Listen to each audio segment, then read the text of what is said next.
ശ്രീവിഘ്നരാജം ഭജേ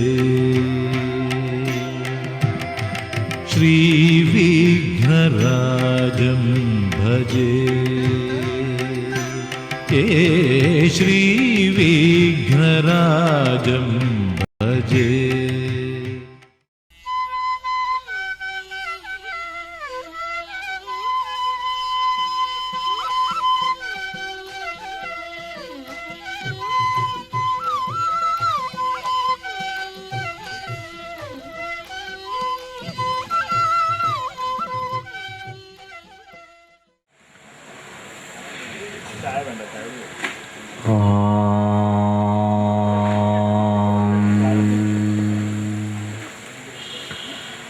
സദാശിവസമാരംഭാം ശങ്കരാചാര്യമധ്യമാം അസ്മദാചാര്യപര്യന്താം വന്ദേ ഗുരുപരമ്പര.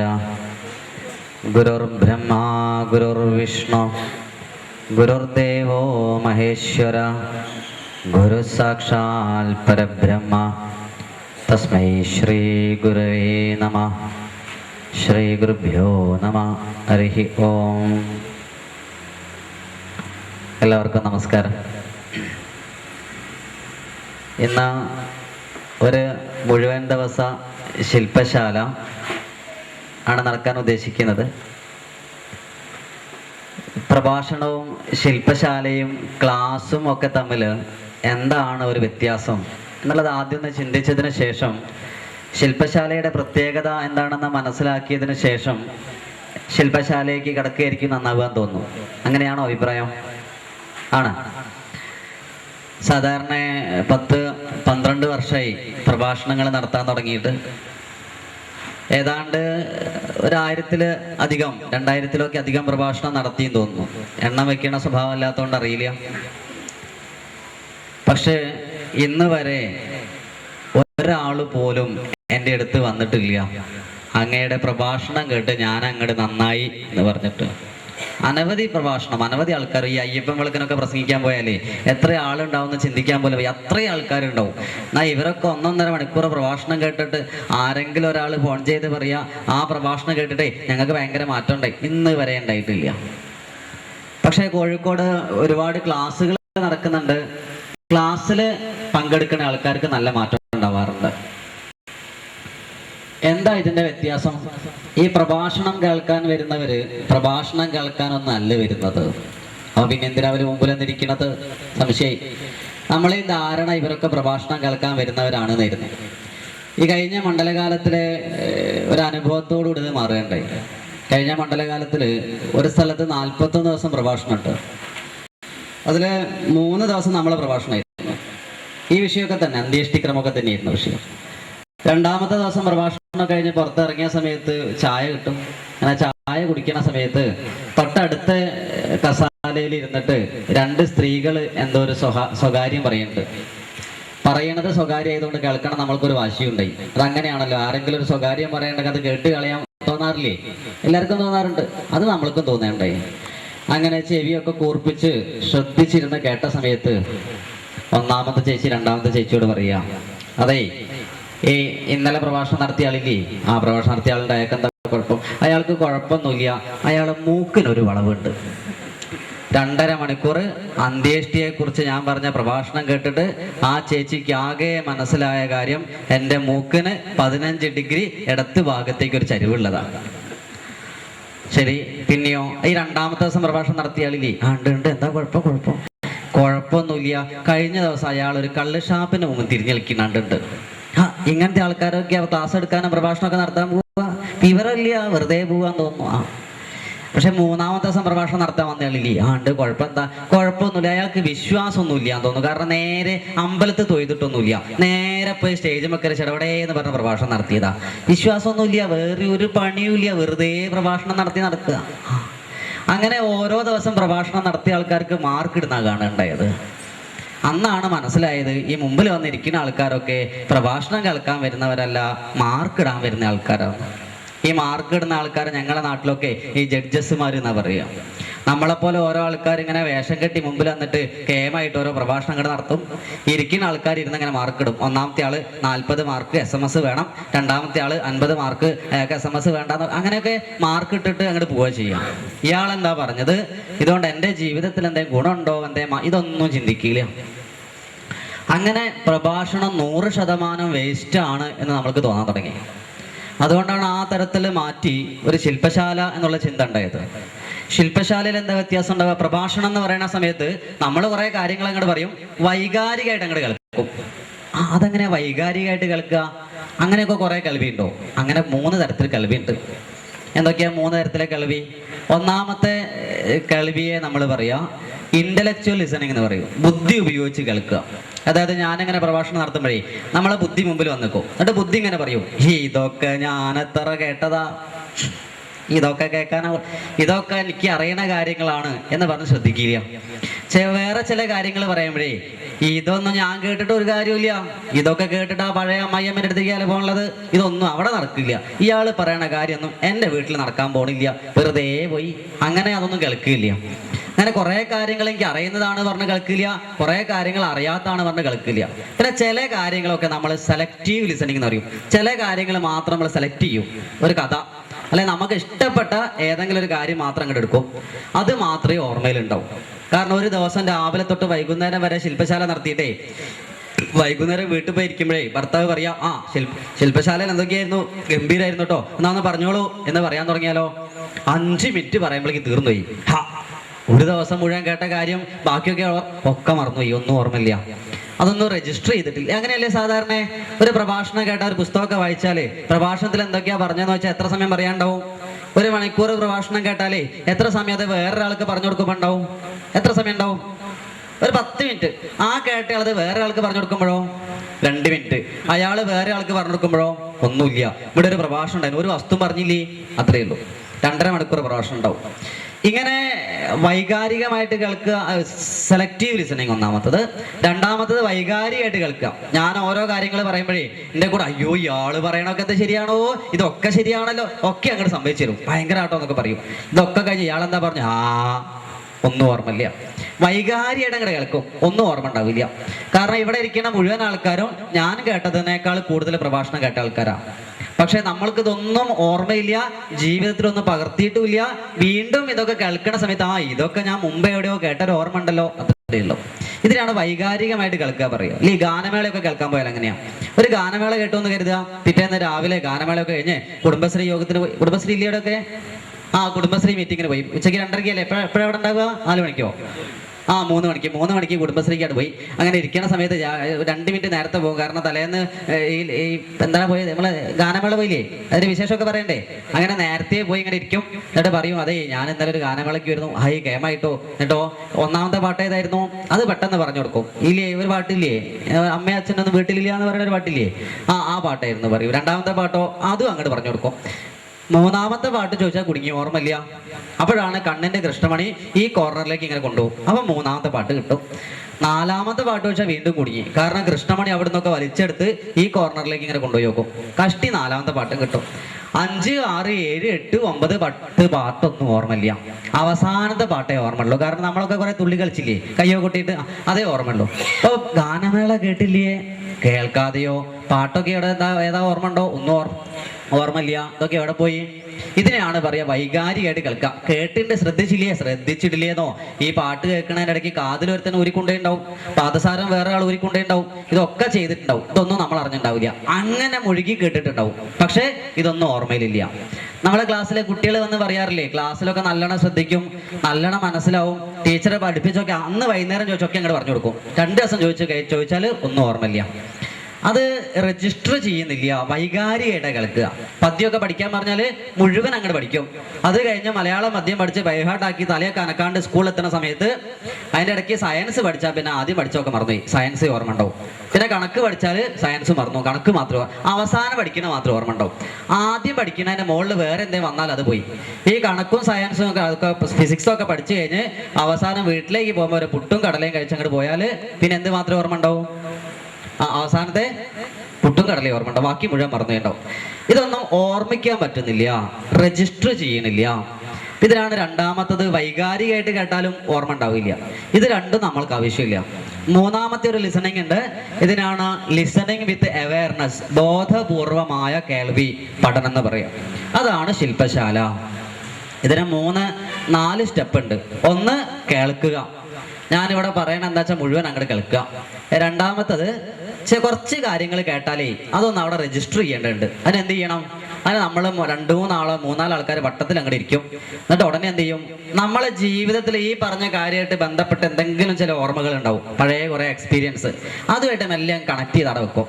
അപ്പൊ അതവിടെ ഉണ്ടായി. പിന്നെ മൂന്നാമത്തത്, അതിനെ വിഷ്വലൈസ് ചെയ്യും, കാണാൻ തുടങ്ങും. ഗർഭാധാനം, പുംസാനം എന്ന് പറഞ്ഞാൽ നല്ല വിവരം തനിക്കുണ്ടോ, അതൊക്കെ അങ്ങ് കേട്ടോളൂ എന്ന് മനസ്സിലാക്കിയിട്ട് പശുവിന് അങ്ങോട്ട് പറഞ്ഞു കൊടുക്കുക. പശു ഇത് പഠിച്ചിട്ടില്ലെങ്കിലും ആര് പഠിക്കും?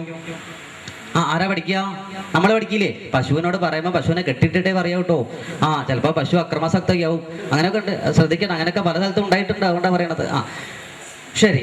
ഇനി ഇവിടെ കോഴീനോട് ഈ പ്രഭാഷണം ഒന്ന് പോയി പറയരുത്. കാരണം പ്രഭാഷണം കഴിഞ്ഞ് കഴിഞ്ഞാൽ മനസ്സിലാവും. കോഴീനൊക്കെ കുറെ ചീത്ത പറയുന്നുണ്ട്. അപ്പൊ അത് കോഴീനോട് പറഞ്ഞാലോ? ശരി. അപ്പൊ നമ്മൾക്ക് എങ്ങനെ കേൾക്കണം? കുറച്ച് 4 സംസ്കാരങ്ങൾ അങ്ങോട്ട് എടുക്കും. എന്നിട്ടോ നമ്മൾ വട്ടത്തിലിരിക്കും. എന്നിട്ടോ വട്ടത്തിലിരുന്നിട്ടോ ഏട്ടന്റെ മോളെ പെണ്ണ് കാണാൻ വന്ന കഥ അതൊക്കെയാണോ പറയാ? ഇല്ല. നമ്മൾ പഠിച്ച 4 വിഷയങ്ങൾ നമ്മൾ അങ്ങോട്ട് ചർച്ച ചെയ്യും. അത് ചർച്ച ചെയ്തതിനു ശേഷം ഏതെങ്കിലും ഒരാള് ഇവിടെ വന്നിട്ട് അയാൾക്ക് മനസ്സിലായ കാര്യങ്ങൾ അങ്ങോട്ട് പറയും. അപ്പൊ നമ്മൾക്കൊക്കെ ജീവിതത്തിൽ അതുമായിട്ട് ബന്ധപ്പെട്ട എക്സ്പീരിയൻസ് ഒക്കെ ഷെയർ ചെയ്യും. അത് അവിടെ ഉണ്ടാവും, പിന്നെ ഒരിക്കലും മറക്കില്ല. അങ്ങനെ ഒരു 4 സംസ്കാരങ്ങൾ കഴിയുമ്പോൾ നമ്മളൊന്ന് വട്ടത്തിലിരിക്കും. എന്നിട്ട് കുറച്ച് കഥയൊക്കെ പറയും. ഒരാൾ ഇവിടെ വന്നിട്ട് കേമായിട്ടൊരു പ്രഭാഷണം അങ്ങോട്ട് നടത്തും. അങ്ങനെ ഓരോ 16 സംസ്കാരം ആകുമ്പോഴേക്കും ഒരു 4 സെഷൻ അങ്ങോട്ട് കഴിയും. ആ രീതിയിലാണ് ശില്പശാല പോവുക. മനസ്സിലാക്കേണ്ട കാര്യങ്ങൾ കുഞ്ഞുണ്ണി മാഷ് പറഞ്ഞതുപോലെ പുസ്തകത്തിലാക്കാം, മസ്തകത്തിലാക്കാം. പുസ്തകത്തിലാക്കിയാൽ എവിടെ ഉണ്ടാവും? പുസ്തകത്തിലുണ്ടാവും. മസ്തകത്തിലാക്കിയാലോ? അത് അവിടെ ഉണ്ടാവും. ശ്രദ്ധ എഴുതുന്നതിലാവരുത്. കാരണം ഇത് നാളെ പരീക്ഷയ്ക്ക് ചോദിക്കുന്ന ഒരു വസ്തുവല്ല. വീട്ടിൽ പോയിട്ട് ഒറ്റയാള് ഈ പുസ്തകം നോക്കാൻ പോണില്ല. അത് എനിക്കും അറിയാം, നിങ്ങൾക്കും അറിയാം. അതുകൊണ്ട് പരമാവധി വസ്തുക്കൾ നമുക്ക് മനസ്സിലാക്കാം, ചർച്ച ചെയ്യാം, പങ്കെടുക്കാം, ഇവിടെ വന്നിട്ട് പറയാൻ നിശ്ചയിക്കാം. ശരി. ഇങ്ങനെ ചില വ്യവസ്ഥകൾ ആദ്യം ചെയ്തുകൊണ്ട് നമ്മൾക്ക് ശില്പശാല ആരംഭിക്കാം. ഇത് തുടങ്ങുന്ന സമയം മാത്രമേ തീരുമാനിച്ചിട്ടുള്ളൂ. ഇത് അവസാനിപ്പിക്കേണ്ട സമയം നിശ്ചയിച്ചിട്ടില്ല. ഒന്നോക്കൽ എനിക്ക് ബോറടിക്കുക, അല്ലെങ്കിൽ നിങ്ങൾക്ക് ആർക്കെങ്കിലും ഒരാൾക്ക് ബോറടിക്കുന്നുണ്ടെന്ന് എനിക്ക് മനസ്സിലാവുക, ഉടനെ ഈ ശില്പശാലേന്റെ സമാപന സമ്മേളനം ഉണ്ടാവും. അത് 11 മണിക്കാണെങ്കിലും 12 മണിക്കാണെങ്കിലും ഒക്കെ ശരി, ഞാൻ ആ വഴിക്ക് പോവും. നിങ്ങൾക്ക് വേണമെങ്കിൽ പോവാം, അല്ലെങ്കിൽ ചോറൊക്കെ തിന്നിട്ട് സ്വസ്ഥമായിട്ട് പോവാം. എങ്ങനെ വേണമെങ്കിൽ തീരുമാനിക്കാം. അവൾക്ക് 2 ആൾക്കും ബോറടിക്കാതെ മുന്നോട്ട് പോവുക എന്നുള്ളതാണ് ഇതിന്റെ ഉദ്ദേശം. ഇത്രയും കാര്യങ്ങൾ ആദ്യം ചർച്ച ചെയ്തിട്ട് നമ്മൾക്ക് തുടങ്ങാം. ഷോഡശം എന്ന് പറഞ്ഞാൽ 16 എന്നാണ് അർത്ഥം.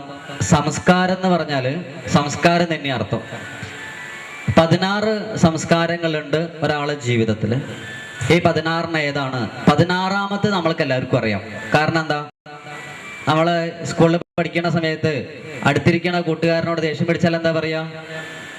നിന്റെ അച്ഛന്റെ 16 അടിയന്തരം എന്ന് പറയില്ലേ? അതെല്ലാവരോടും ദേഷ്യം പിടിക്കുമ്പോൾ പറയും. 16ാമത്തെ അടിയന്തരാണ് ഇത് അന്ത്യേഷ്ടി സംസ്കാരം. അങ്ങനെയാണെങ്കിൽ 15 അടിയന്തരങ്ങൾ പിന്നിലുണ്ട്. ഈ 15 അടിയന്തരങ്ങൾ എന്തൊക്കെയാണെന്നാണ് നമ്മൾ ചർച്ച ചെയ്യണത്. ഇതില് 1ാമത്തെ സംസ്കാരത്തിലേക്ക് കിടക്കാം. ആദ്യത്തെ സംസ്കാരമാണ്, നമ്മൾക്കൊരു കാര്യം ചെയ്താലോ, എഴുതാതെ പഠിക്കാൻ പറ്റുമോ നോക്കിയാലോ? ഇല്ലേ? എഴുതാതെ പഠിക്കാൻ പറ്റും. ഒരു 4 സംസ്കാരം അങ്ങോട്ട് എടുക്കും. അത് കഴിഞ്ഞിട്ട് വേണമെങ്കിൽ എഴുതാം.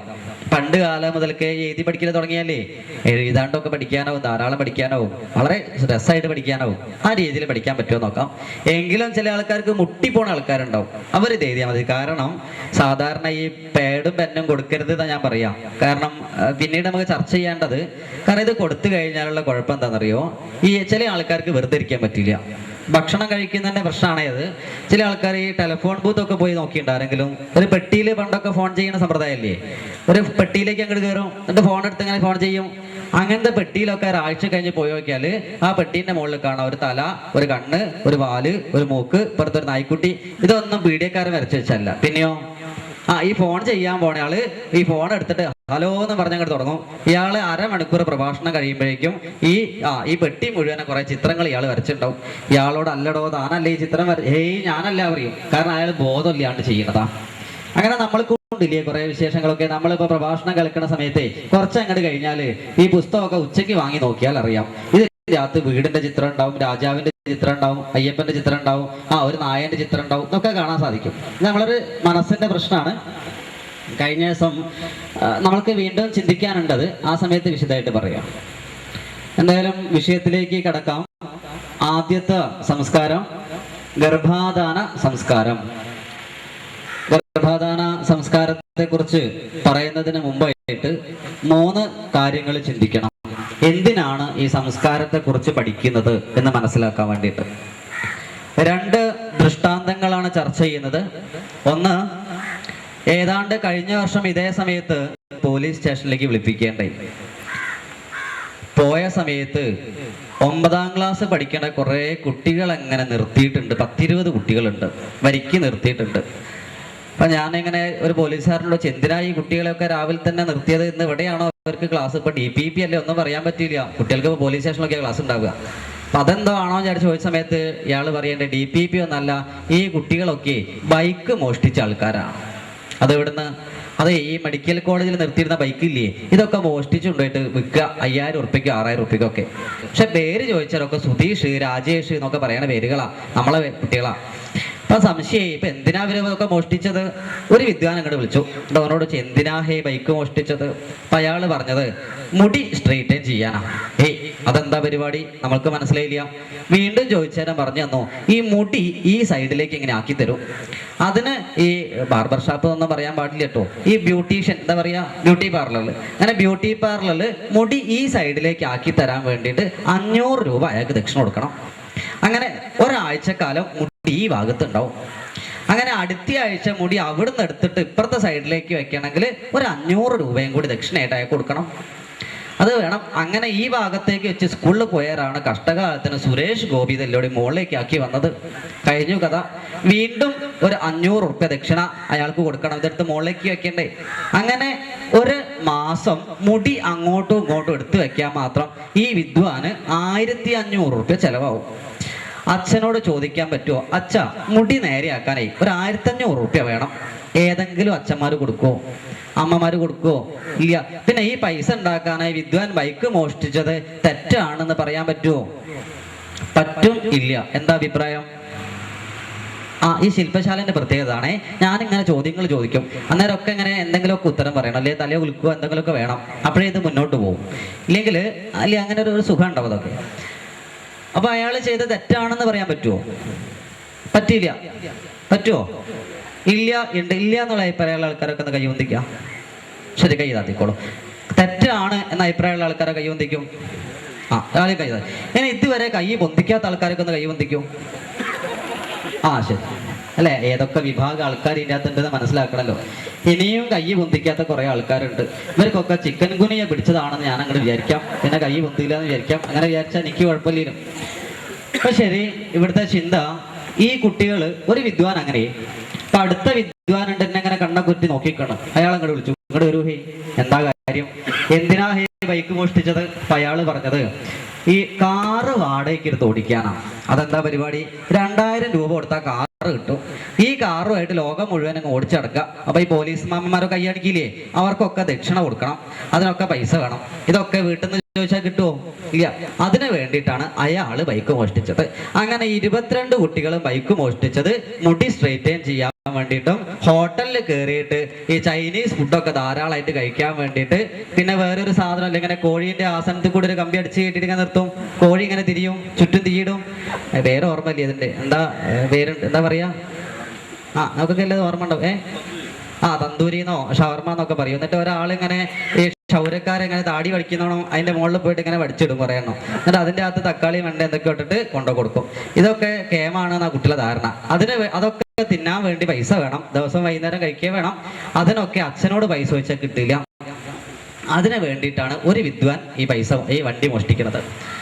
അങ്ങനെ ഓരോ കുട്ടികൾക്ക് ഓരോ കാരണമുണ്ട്. ഇനി ഇവരെ രക്ഷിതാക്കളൊക്കെ പോയി കണ്ടിട്ട് ഒരു ഉപദേശം കൂടെ കൊടുക്കാം എന്ന് വിചാരിച്ച് രക്ഷിതാക്കളെടുത്ത് പോയ സമയത്ത് ഒക്കെ ഗംഭീരമായ വീടുകൾ, ഗംഭീര അസല് വീടൊക്കെ. ഒരു വിദ്വാന്റെ വീട്ടിൽ പോയ സമയത്ത് കോളിംഗ് ബെല്ലൊക്കെ അടിച്ച സമയത്ത് ഒരാൾ വന്ന് പറഞ്ഞു, ഇദ്ദേഹം എന്താ പത്മനാഭൻ എന്നത്തെ പേര്, അദ്ദേഹം പൂജയിലാണ് എന്ന് പറഞ്ഞു. കേമായല്ലോ, പൂജയൊക്കെ ഉള്ള വീടാണല്ലോ, സന്തോഷമായി. കുറച്ച് കഴിഞ്ഞാൽ കേമായിട്ട് ഭസ്മക്കുരിയൊക്കെ തൊട്ട് അങ്ങനെ വന്നിട്ടുണ്ട് അയാൾ. അപ്പൊ ചോദിച്ചു, അല്ല എന്തിനാ വന്നത്? അങ്ങനെ മകനെ കണ്ടിരുന്നു. അപ്പൊ മോന്റെ കാര്യമില്ലേ, എന്താ ചെയ്യാ, ഞങ്ങളൊക്കെ വലിയ സംസ്കാരമുള്ള കുടുംബത്തിലാണ്, എൻ്റെ അച്ഛൻ രാജാവിന്റെ സാമൂതിരി രാജാവ് മറ്റേ പൊന്നാനിന്ന് കൂട്ടിക്കൊണ്ടുപോകണാണ് ഞങ്ങളൊക്കെ. ആയിക്കോട്ടെ, അതൊക്കെ നന്നായി. പിന്നെയോ ഞങ്ങളൊക്കെ പൂജാരിമാരോ വലിയ ഉപാസനയുള്ള ആൾക്കാരെ മക്കളൊക്കെ എങ്ങനെ ആയിപ്പോയി, എന്താ ചെയ്യാ. ഇവന്റെ പേരിൽ ഈ കുട്ടീന്റെ മുകളിൽ ഈ അച്ഛനും അമ്മയ്ക്കും യാതൊരു നിയന്ത്രണവും ഇല്ല. വളരെ അബദ്ധമാണ് ആ വീട്ടിലെ സ്ഥിതി. അച്ഛനും അമ്മയ്ക്കും ഒക്കെ കുട്ടീനെ പേടിയാ. അവസാനം അച്ഛൻ ചോദിച്ചത്, ഈ മകനെ തല്ലിക്കൊല്ലാൻ പറ്റുമോ സാറേന്നാ. പറ്റില്ല, എന്താ ചെയ്യേണ്ടതെന്ന് അറിയില്ല. അങ്ങനെ ഇവര് 100% കുട്ടീനെ അങ്ങോട്ട് ഒഴിവാക്കി. എന്തെങ്കിലും ആയൂടട്ടെ, ദിവസവും പേടിയാ പോലീസ് കേസ് വരുമോ എന്നുള്ളത്. അങ്ങനെ ഒരു ദൃഷ്ടാന്തം അവിടെ നിൽക്കട്ടെ. ഇനി മറ്റൊരു സ്ഥലത്തേക്ക് പോകുന്ന സമയത്ത്, കേൾക്കുന്ന സമയത്ത് കുറച്ചൊരു വിഷമം നമ്മൾക്ക് രണ്ടുപേർക്കും ഉണ്ടാവുന്ന കാര്യമാണ്. പക്ഷെ പറയാതിരിക്കാൻ വയ്യ അല്ലേ, സത്യങ്ങൾ മറച്ചു വെക്കുന്ന ശരിയില്ലല്ലോ. അങ്ങനെ നമ്മളൊരിക്കൽ കോഴിക്കോട് പെൺകുട്ടികൾ മാത്രം പഠിക്കുന്ന ഒരു സ്കൂളിലേക്ക് വിളിപ്പിക്കുകയുണ്ടായി. പോയി നോക്കിയ സമയത്ത് ഇതേപോലെ കുറെ പെൺകുട്ടികൾ അങ്ങനെ നിർത്തിയിട്ടുണ്ട്. ഹെഡ് ടീച്ചറോട് എന്തിനാ അവരൊക്കെ നിർത്തിയത് പറഞ്ഞു, ഇവരൊക്കെ രാവിലെ സ്കൂളിൽ വന്ന് ഒപ്പിട്ട് അങ്ങോട്ട് പോകും, പിന്നെ വൈകുന്നേരം വീട്ടിലെത്തുള്ളൂ. പണ്ടൊക്കെ മാഷുമാരായിരുന്നു അങ്ങനെ, സ്കൂളിൽ ഒപ്പിട്ട് പോവുക, പിന്നെ ശമ്പളം വാങ്ങാൻ വരിക. ഇപ്പൊ മാഷുമാരല്ല, കുട്ടികളൊക്കെ അങ്ങനെയാണോ അല്ലേ. അപ്പൊ ചോദിച്ചു എന്തിനാ അവരെ എവിടെയാ പോണത് ഇതൊന്നും അറിയില്ല. ഞങ്ങൾ ചോദിച്ചിട്ടൊന്നും പറയുന്നില്ല, സാറ് വിളിച്ചൊന്ന് ചോദിക്കുന്ന. അങ്ങനെ ഞാൻ ഇവരെ ഒന്നായിട്ട് കൂട്ടി ഒരു സ്മാർട്ട് റൂം, ഇപ്പൊ സ്കൂളിൽ അങ്ങനെയൊക്കെ അല്ലേ, നമ്മളൊക്കെ പഠിക്കുന്ന സമയത്ത് ആകെ ഒരു കഞ്ഞിപ്പുരയും ഒരു ഓഫീസ് റൂമും ഒരു ക്ലാസ് മുറിയും ഉണ്ട്. അപ്പൊ അങ്ങനെയല്ല, ഈ സ്മാർട്ട് മുറിയൊക്കെ ഉണ്ടാവും. അങ്ങനെ മക്കളെല്ലാം കൂടി കൂട്ടി അങ്ങോട്ട് കൊണ്ടുവരും കൗൺസിലിംഗ് കൊടുക്കാൻ വേണ്ടിയിട്ട്. അങ്ങനെ പോയ സമയത്ത് ഞാൻ ടീച്ചറോട് പറഞ്ഞു, ടീച്ചറേ ഇവരെ ബാഗൊക്കെ ഒന്ന് പരിശോധിക്കൂ പറഞ്ഞു.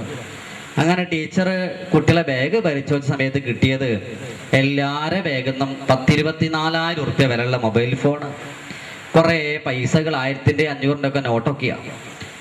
അത് മാത്രമല്ല, ഈ കുട്ടികൾക്ക് മൊബൈൽ ഫോണുള്ള വിവരം ഇവരെ വീട്ടിൽ ആരോട്ട് അറിയില്ല.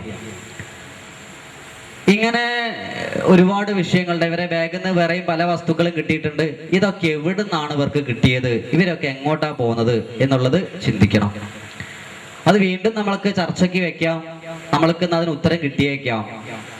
ഇങ്ങനെ ആണ് ഇപ്പോഴത്തെ തലമുറയിൽ കണ്ടുവരുന്നത്.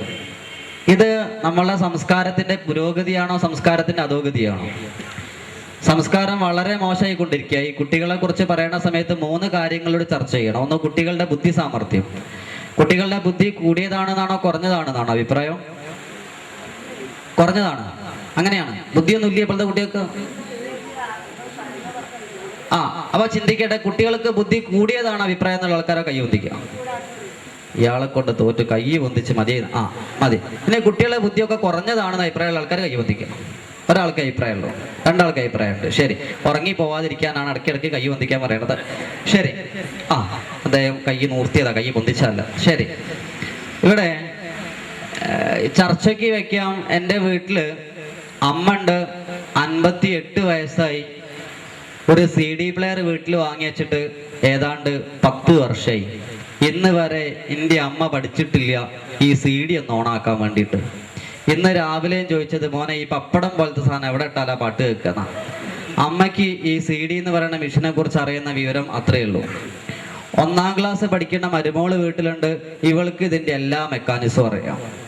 വല്ലപ്പോഴും മൊബൈൽ ഫോൺ വീട്ടിൽ മേശപ്പുറത്ത് വെക്കുമ്പോഴേക്കും മോള് ഇത് എടുത്തിട്ട് ഗെയിം കളിക്കുന്നതാണ്.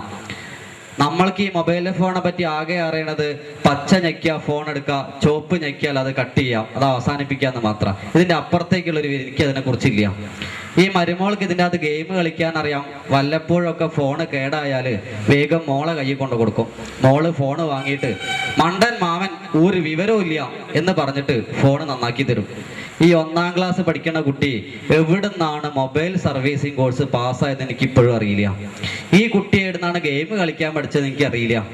പിന്നെ മാമൻ ആയതുകൊണ്ട് നമുക്കൊരു ഈഗോ ഉണ്ടാകുമല്ലോ, ചെറിയ കുട്ടീനോട് സംശയം ചോദിക്കണേ ശരിയില്ലല്ലോ, അതുകൊണ്ട് ചോദിക്കാണ്ടിരിക്കാം.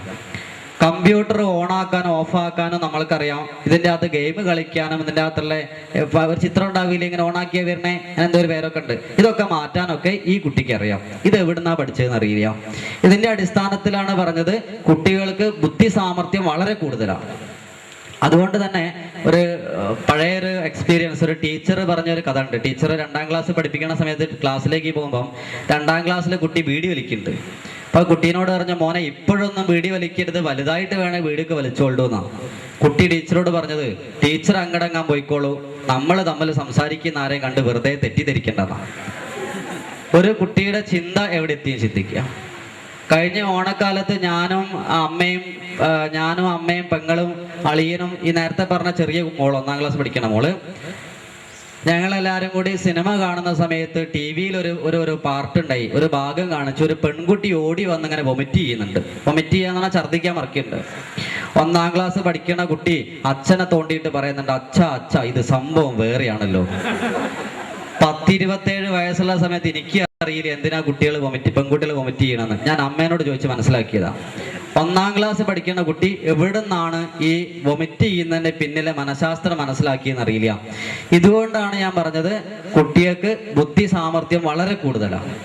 അതുകൊണ്ട് മാത്രം ഇന്ന് നമ്മളെല്ലാവരുടെ വീടുകളിലും അച്ഛനും മക്കളും കൂടി സംസാരിക്കാൻ തുടങ്ങിയാൽ ഈ സംസാരം അവസാനിക്കുന്ന ഒരു പോയിന്റ് ഉണ്ട്. മക്കള് പറയും, അച്ഛ അമ്മേ ഇതൊന്നും പറഞ്ഞാൽ നിങ്ങൾക്ക് മനസ്സിലാവില്ല, നിങ്ങളൊക്കെ ഏതോ ജാമ്പവാന്റെ കാലത്ത് ജീവിക്കേണ്ട ആൾക്കാരായിരുന്നു. അതിന് മറുപടി നമ്മൾ എന്താ പറയാ, മക്കളെ ഇതൊന്നും പറഞ്ഞാൽ നിങ്ങൾക്ക് മനസ്സിലാവില്ല, ഞങ്ങളൊക്കെ കഷ്ടപ്പെട്ട് ബുദ്ധിമുട്ടി നടന്നുപോയി പട്ടിണി കടന്ന് പഠിച്ച ആൾക്കാർ, തോർത്തുണ്ടുടുത്ത് പോയ സ്കൂളിൽ പോയ ആൾക്കാരെന്നൊക്കെ എന്നോടൊക്കെ അച്ഛൻ പറഞ്ഞു. ഞാനൊക്കെ സ്കൂളിൽ പോയത് ഒരു തോർത്തുണ്ടുടുത്തിട്ടാണ്. നമ്മളൊക്കെ അത് കേൾക്കുമ്പോൾ ഒരു പുച്ഛണ്ടല്ലോ, ഇവരെന്താ പറയണെന്നൊക്കെയാ. ഇതൊന്നും ഈ കുട്ടിക്ക് പറഞ്ഞാൽ മനസ്സിലാവില്ല. അതുകൊണ്ട് തന്നെ ബുദ്ധി സാമർഥ്യം കൂടുതലായതുകൊണ്ട് ഇവരെ നിയന്ത്രിക്കൽ വളരെ പ്രയാസമാണ്. ഇവരൊന്നും നേരെയാക്കാൻ നമ്മളൊന്നും വിചാരിച്ചാൽ നടക്കില്ല. ഇനി 2ാമത്തെ വിഷയമാണ് കുട്ടികളുടെ വൈകാരികത വളരെയധികം കുറഞ്ഞിട്ടുണ്ട്. അച്ഛൻ അമ്മ എന്നൊക്കെ പറയുന്ന സമയത്ത് കുട്ടികൾക്കുള്ള ഒരു സ്നേഹം അല്ലെങ്കിൽ ഒരു ഭാവം, ആ സ്നേഹം കൂടിയതാണെന്നാണോ കുറഞ്ഞതാണെന്നാണ് അഭിപ്രായം? കൂടിയതാണെന്ന് അഭിപ്രായമുള്ള ആൾക്കാർ കൈവന്തിക്കാം. ബാക്കിൽ 4 ആളെ കുട്ടികൾ മാത്രമേ ഉള്ളൂ. വല്യമ്മ പറഞ്ഞിട്ടുണ്ട്. കുറവാണെന്ന് അഭിപ്രായമുള്ള ആൾക്കാർ ശരി. ഇവിടെ അതെനിക്ക് അറിയില്ല, ഒരു കാര്യം മാത്രം പറയാം. കഴിഞ്ഞ 8 വർഷത്തിൻ്റെ ഉള്ളിൽ കോഴിക്കോട് ജില്ലയിൽ മാത്രം ഏതാണ്ട് 180-ലധികം വൃദ്ധസദനങ്ങളുണ്ട്. ഇവിടെയൊക്കെ നല്ല തിരക്കുക. പണ്ടൊന്നും നമ്മുടെ നാട്ടിൽ വൃദ്ധസദനങ്ങളില്ല. ഇന്ന് വളരെ വ്യാപകമായിട്ട് വൃദ്ധസദനം വന്നിട്ടുണ്ട്. കാരണം ആ വൈകാരികത നഷ്ടപ്പെട്ടു എന്നുള്ളതുകൊണ്ടാണ്. ഇന്ന് വൃദ്ധസദനത്തിൽ എങ്ങനെ തിരക്കാന്നറിയോ? നമ്മളെ കുട്ടികൾ പോയിട്ട് ആർക്കെങ്കിലും ഓർമ്മയുണ്ടോ നമ്മളെ കുട്ടീനെ സ്കൂളിൽ ചേർത്താൻ പോയത്? സാറേ ഞാൻ എത്ര പൈസ വേണമെങ്കിലും തരാം, എൻ്റെ കുട്ടിക്ക് എങ്ങനെയെങ്കിലും ഒരു അഡ്മിഷൻ വേണമെന്നൊക്കെ പറഞ്ഞില്ലേ? അതേപോലെ ഇന്ന് മക്കൾ നടക്കുക, സാറേ എത്ര പൈസ വേണമെങ്കിൽ ഞാൻ തരാം, അച്ഛനും അമ്മയ്ക്കും എങ്ങനെയെങ്കിലും ഒരു സീറ്റ് സംഘടിപ്പിച്ച് തരണം എന്നാ. MLA കൊണ്ടും MP കൊണ്ടൊക്കെ വിളിച്ചു അറിയിപ്പിക്കാം. വൈകാരിക നഷ്ടപ്പെട്ടു. കഴിഞ്ഞ 2 ആഴ്ചത്തെ പത്രം എടുത്ത് വായിച്ചു നോക്കുകയാണെങ്കിൽ കാണാൻ പറ്റും. ഇന്നലത്തെ പത്രത്തിലുണ്ട്, ഇവിടെ അടുത്ത് എവിടെയോ ഒരു അമ്മയെ അകത്തിട്ട് പൂട്ടിപ്പോയത്, അച്ഛനും മകനും മരുമകളും കൂടി. ഇല്ലേ, ഈ ഭാഗത്ത് എവിടെയാ? പരപ്പനങ്ങാടി ഭാഗത്ത് എവിടെയാണത്?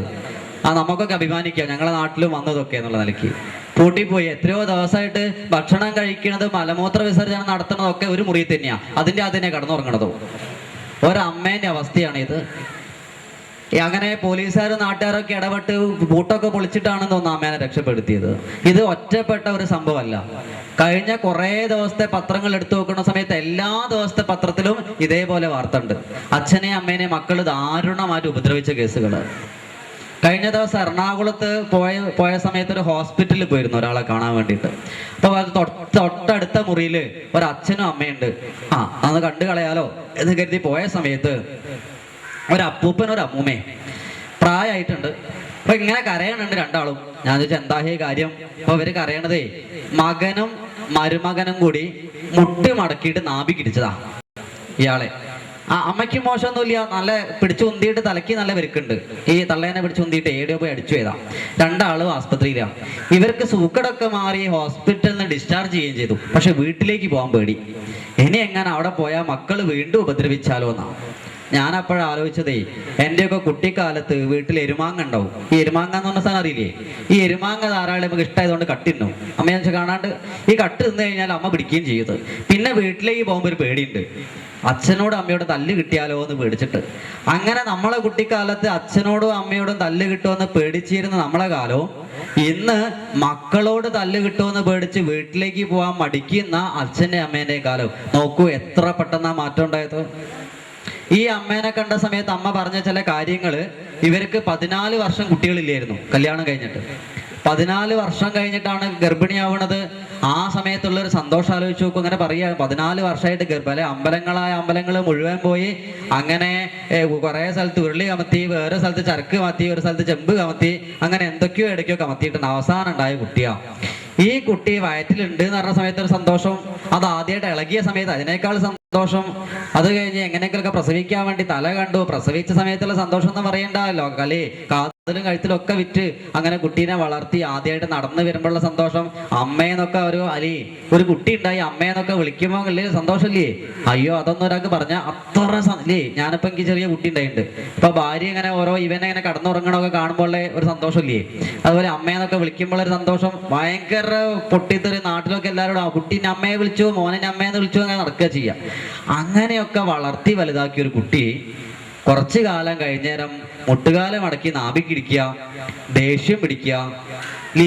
ഒരമ്മയ്ക്ക് ഒരു കുട്ടിയോട് ഒരു കാര്യം എത്ര പ്രാവശ്യം പറയാൻ പറ്റും? നിങ്ങൾ പറയൂ. ഒരു പ്രാവശ്യം പറയാം. എന്ത് കാര്യം ഒരു പ്രാവശ്യം പറയാം. രണ്ടാമത്തെ പ്രാവശ്യം അങ്ങനെ ഒരു കാര്യം കുട്ടീനോട് പറഞ്ഞാല് ഉടനെ കുട്ടി പറയും, ഒരു പ്രാവശ്യം പറഞ്ഞാൽ ഞങ്ങൾക്ക് മനസ്സിലാവില്ലേ, സ്വൈര്യം തരില്ലേ, പിന്നാലെ കൂടെ ആകെ പ്രശ്നമായി. ആ വീട്ടിലാകെ പ്രശ്നം. 2 പ്രാവശ്യം കുട്ടികളോട് പറയാൻ പാടില്ല. കാരണം പറഞ്ഞു കഴിഞ്ഞാൽ അവർക്ക് ദേഷ്യം പിടിക്കും, അവർ അതുപോലെ പ്രവർത്തിക്കും. ഇത് നമ്മളെ വീട്ടിൽ നടക്കുന്ന കാര്യം. ഇനി 3ാമത്തെ പ്രാവശ്യം എങ്ങാനും ഒരു കാര്യം കുട്ടീനോട് പറഞ്ഞു പോയാലോ, കൂടുതലൊന്നും ഉണ്ടാവില്ല. കുട്ടി മെല്ലെ ഫോണിന്റെ അടുത്തേക്ക് പോകുന്നതാണ്, ഫോൺ എടുത്തിട്ട് പറയാം, വിളിക്കുന്നേക്കാം, ഹലോ വൃദ്ധസാധനല്ലേ, ഇവിടെ പഴയ 2 സാധനം ഉണ്ട്, സ്വൈര്യക്കേട്, ഒരു രക്ഷയില്ല, എടുത്ത് കൊണ്ടുപോയിക്കോളൂ പറയും. പിന്നെ നമുക്ക് പിറ്റേന്ന് രാവിലെ നേരം വിളിക്കുന്നത് കൗസല്യാസും അല്ലേ, അതൊക്കെ വൃദ്ധസാധനത്തിൽ നിന്നായിരിക്കും. കുറെ ആൾക്കാരെ വേറെ കാണാം. നമ്മളൊക്കെ ഏത് വൃദ്ധസദനത്ത് കടന്ന് മരിക്കുന്നു മാത്രം ചിന്തിച്ചാൽ മതി. ഏതാണ്ട് മരണം അവിടെയൊക്കെ തന്നെയാന്ന് ഉറപ്പായി. വീട്ടിൽ കടന്ന് മരിക്കാൻ കുട്ടികൾ സമ്മതിക്കില്ല. കാരണം ഈ അച്ഛനും അമ്മയൊക്കെ ഭയങ്കര വേസ്റ്റ് ആണ്, ആവശ്യമില്ലാത്ത വസ്തുവാണ് നമ്മളെ കുട്ടികൾക്ക് തോന്നാൻ തുടങ്ങി. ഒരുപാട് കംപ്ലൈന്റുകൾ നമുക്ക് കിട്ടുന്നുണ്ട്. വീട്ടിൽ ഒന്നിച്ച് പോകാൻ പറ്റുന്നില്ല എന്ന് പറയുന്നത്. മകനാണെങ്കിലും മരുമകനാണെങ്കിലും ശരി, മകനാണെങ്കിലും മരുമകളാണെങ്കിലും ശരി, വൃദ്ധന്മാരോട് വളരെ മോശമായ രീതിയിലാണ് പെരുമാറുന്നത്. വളരെ പ്രയാസത്തോടു കൂടി വിഷമത്തോടു കൂടി ഒരുപാട് അച്ഛനും അമ്മമാരും നമ്മളെടുത്ത് തന്നെ വന്ന് പറയാറുണ്ട്, എന്താണ് ചെയ്യാന്നറിയില്ല അല്ലേ. പല ആൾക്കാരും കഴിഞ്ഞ ദിവസം ഒരാൾ വന്ന് പറഞ്ഞത്, പിന്നെ അവർ അച്ഛനോട് പറയണ്ടായി, ഇന്ന് ഓഫീസിൽ നിന്ന് കുറെ ആൾക്കാർ ഇവിടേക്ക് വരുന്നുണ്ട്, ചായപ്പിലെങ്ങാൻ പോയി ഇരുന്നോളം, പുറത്തേക്ക് കണ്ടുപോരുത് എന്നാ. ഒരാളെ ചായപ്പിലിട്ട് കൂട്ടിയിട്ടാണ് ഈ സർക്കാർ ഉദ്യോഗസ്ഥന്മാരൊക്കെ വീട്ടിൽ വന്ന് തിരിച്ചു പോകുന്നവരെ അയാൾ പട്ടിണി കിടക്കുക, ഒന്നുമില്ലാണ്ട് അകത്ത് കിടക്കുക. പണ്ടൊക്കെ വീട്ടിന്റെ മുമ്പിൽ ചാരുക്കസയില് കാരണവന്മാരായിട്ട് ഇരുന്ന ആൾക്കാരാ. ഇവരൊക്കെ ഇപ്പൊ ചായപ്പിലേക്ക് ഇവരൊക്കെ സ്ഥാനം. ഇതും നമ്മളെ നാട്ടിൽ നടക്കണ ചില കാര്യങ്ങളാണ്. എന്താണ് നമുക്ക് ഇതിനൊക്കെ ചെയ്യാൻ സാധിക്കുക?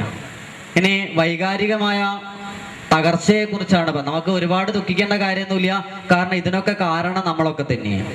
ഞാൻ സാധാരണ പറയാറുണ്ട്, ഈ കുട്ടികൾ എങ്ങനെ ആക്കിയതിന്റെ കാരണം നമ്മളാണോ എന്നുള്ളത് ചിന്തിക്കണം. ഒരു ദൃഷ്ടാന്തം മാത്രം ഇപ്പൊ പറയാം, ബാക്കി നമുക്ക് പിന്നീട് പറയാം.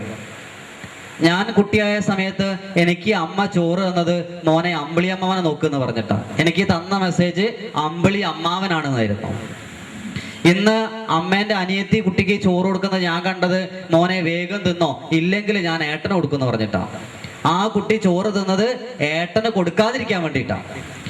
അങ്ങനെ 5-6 കൊല്ലം മോനെ വേഗം തിന്നോ അല്ലെങ്കിൽ ഏട്ടന് കൊടുക്കും, വേഗം കയറി കടന്നോ അല്ലെങ്കിൽ ഏട്ടൻ കയറി കിടക്കും ഒക്കെ പറഞ്ഞ് ഈ കുട്ടീന്റെ മനസ്സിൽ വന്ന് ഏട്ടൻ എന്ന് പറയുന്ന ഒരു ആഗോള പ്രതിഭാസമാണ്, ഭയങ്കര ശത്രുവാണ്, ഇവൻ അങ്ങനെ വിട്ടാൽ ശരിയാകൂല. 2 ആളും വളർന്നു വലുതായി. ആ ഒരു മനസ്സിലെ സ്പർദ്ധ ഇപ്പോഴും വരെ ഉള്ളിലുണ്ടാവും. ഒരു കണല് ബാക്കി കാണണം. കാരണം ഈ വിത്തിട്ടത് അമ്മയാദ്യം. ഞാൻ ചെറുതായ സമയത്ത് എൻ്റെ വീട്ടില് ആര് വിരുന്ന് വരുന്ന സമയത്തും ഒരു ലഡുവും ഒരു മിഠായും ഒരു ഹലുവയും ഒക്കെയാണ് കൊണ്ടുവരിക. ഞങ്ങൾ 6 കുട്ടികൾ വീട്ടിലുണ്ട്. അങ്ങനെ 6 കഷ്ണം, എന്ത് കിട്ടിയാലും 6 കഷ്ണാക്കും. അതാണ് അതിന്റെ സമ്പ്രദായം. എന്നിട്ട് നമ്മൾ 5 പേര് വീട്ടിലുണ്ടാവും, ഒരാൾ വിരുന്ന് പോയിട്ടുണ്ടാവും. അങ്ങനെ 5 പേരെ ഞങ്ങൾ അങ്ങോട്ട് കഴിക്കും. ആ വിരുന്ന് പോയ കക്ഷിക്കുള്ള സാധനം അലുവേന്റെ കഷ്ണം ഇങ്ങനെ ഭരണിക്കുപ്പിയിൽ അവിടെ കൊണ്ടയ്ക്കും. എന്നിട്ട് എല്ലാവരും കൂടെ ഇടയ്ക്ക് അത് പോയി ഇങ്ങനെ വെള്ളം ഇറക്കും. പക്ഷെ അത് കഴിക്കില്ല, കാരണം അത് സഹോദരനുള്ളതാണ്.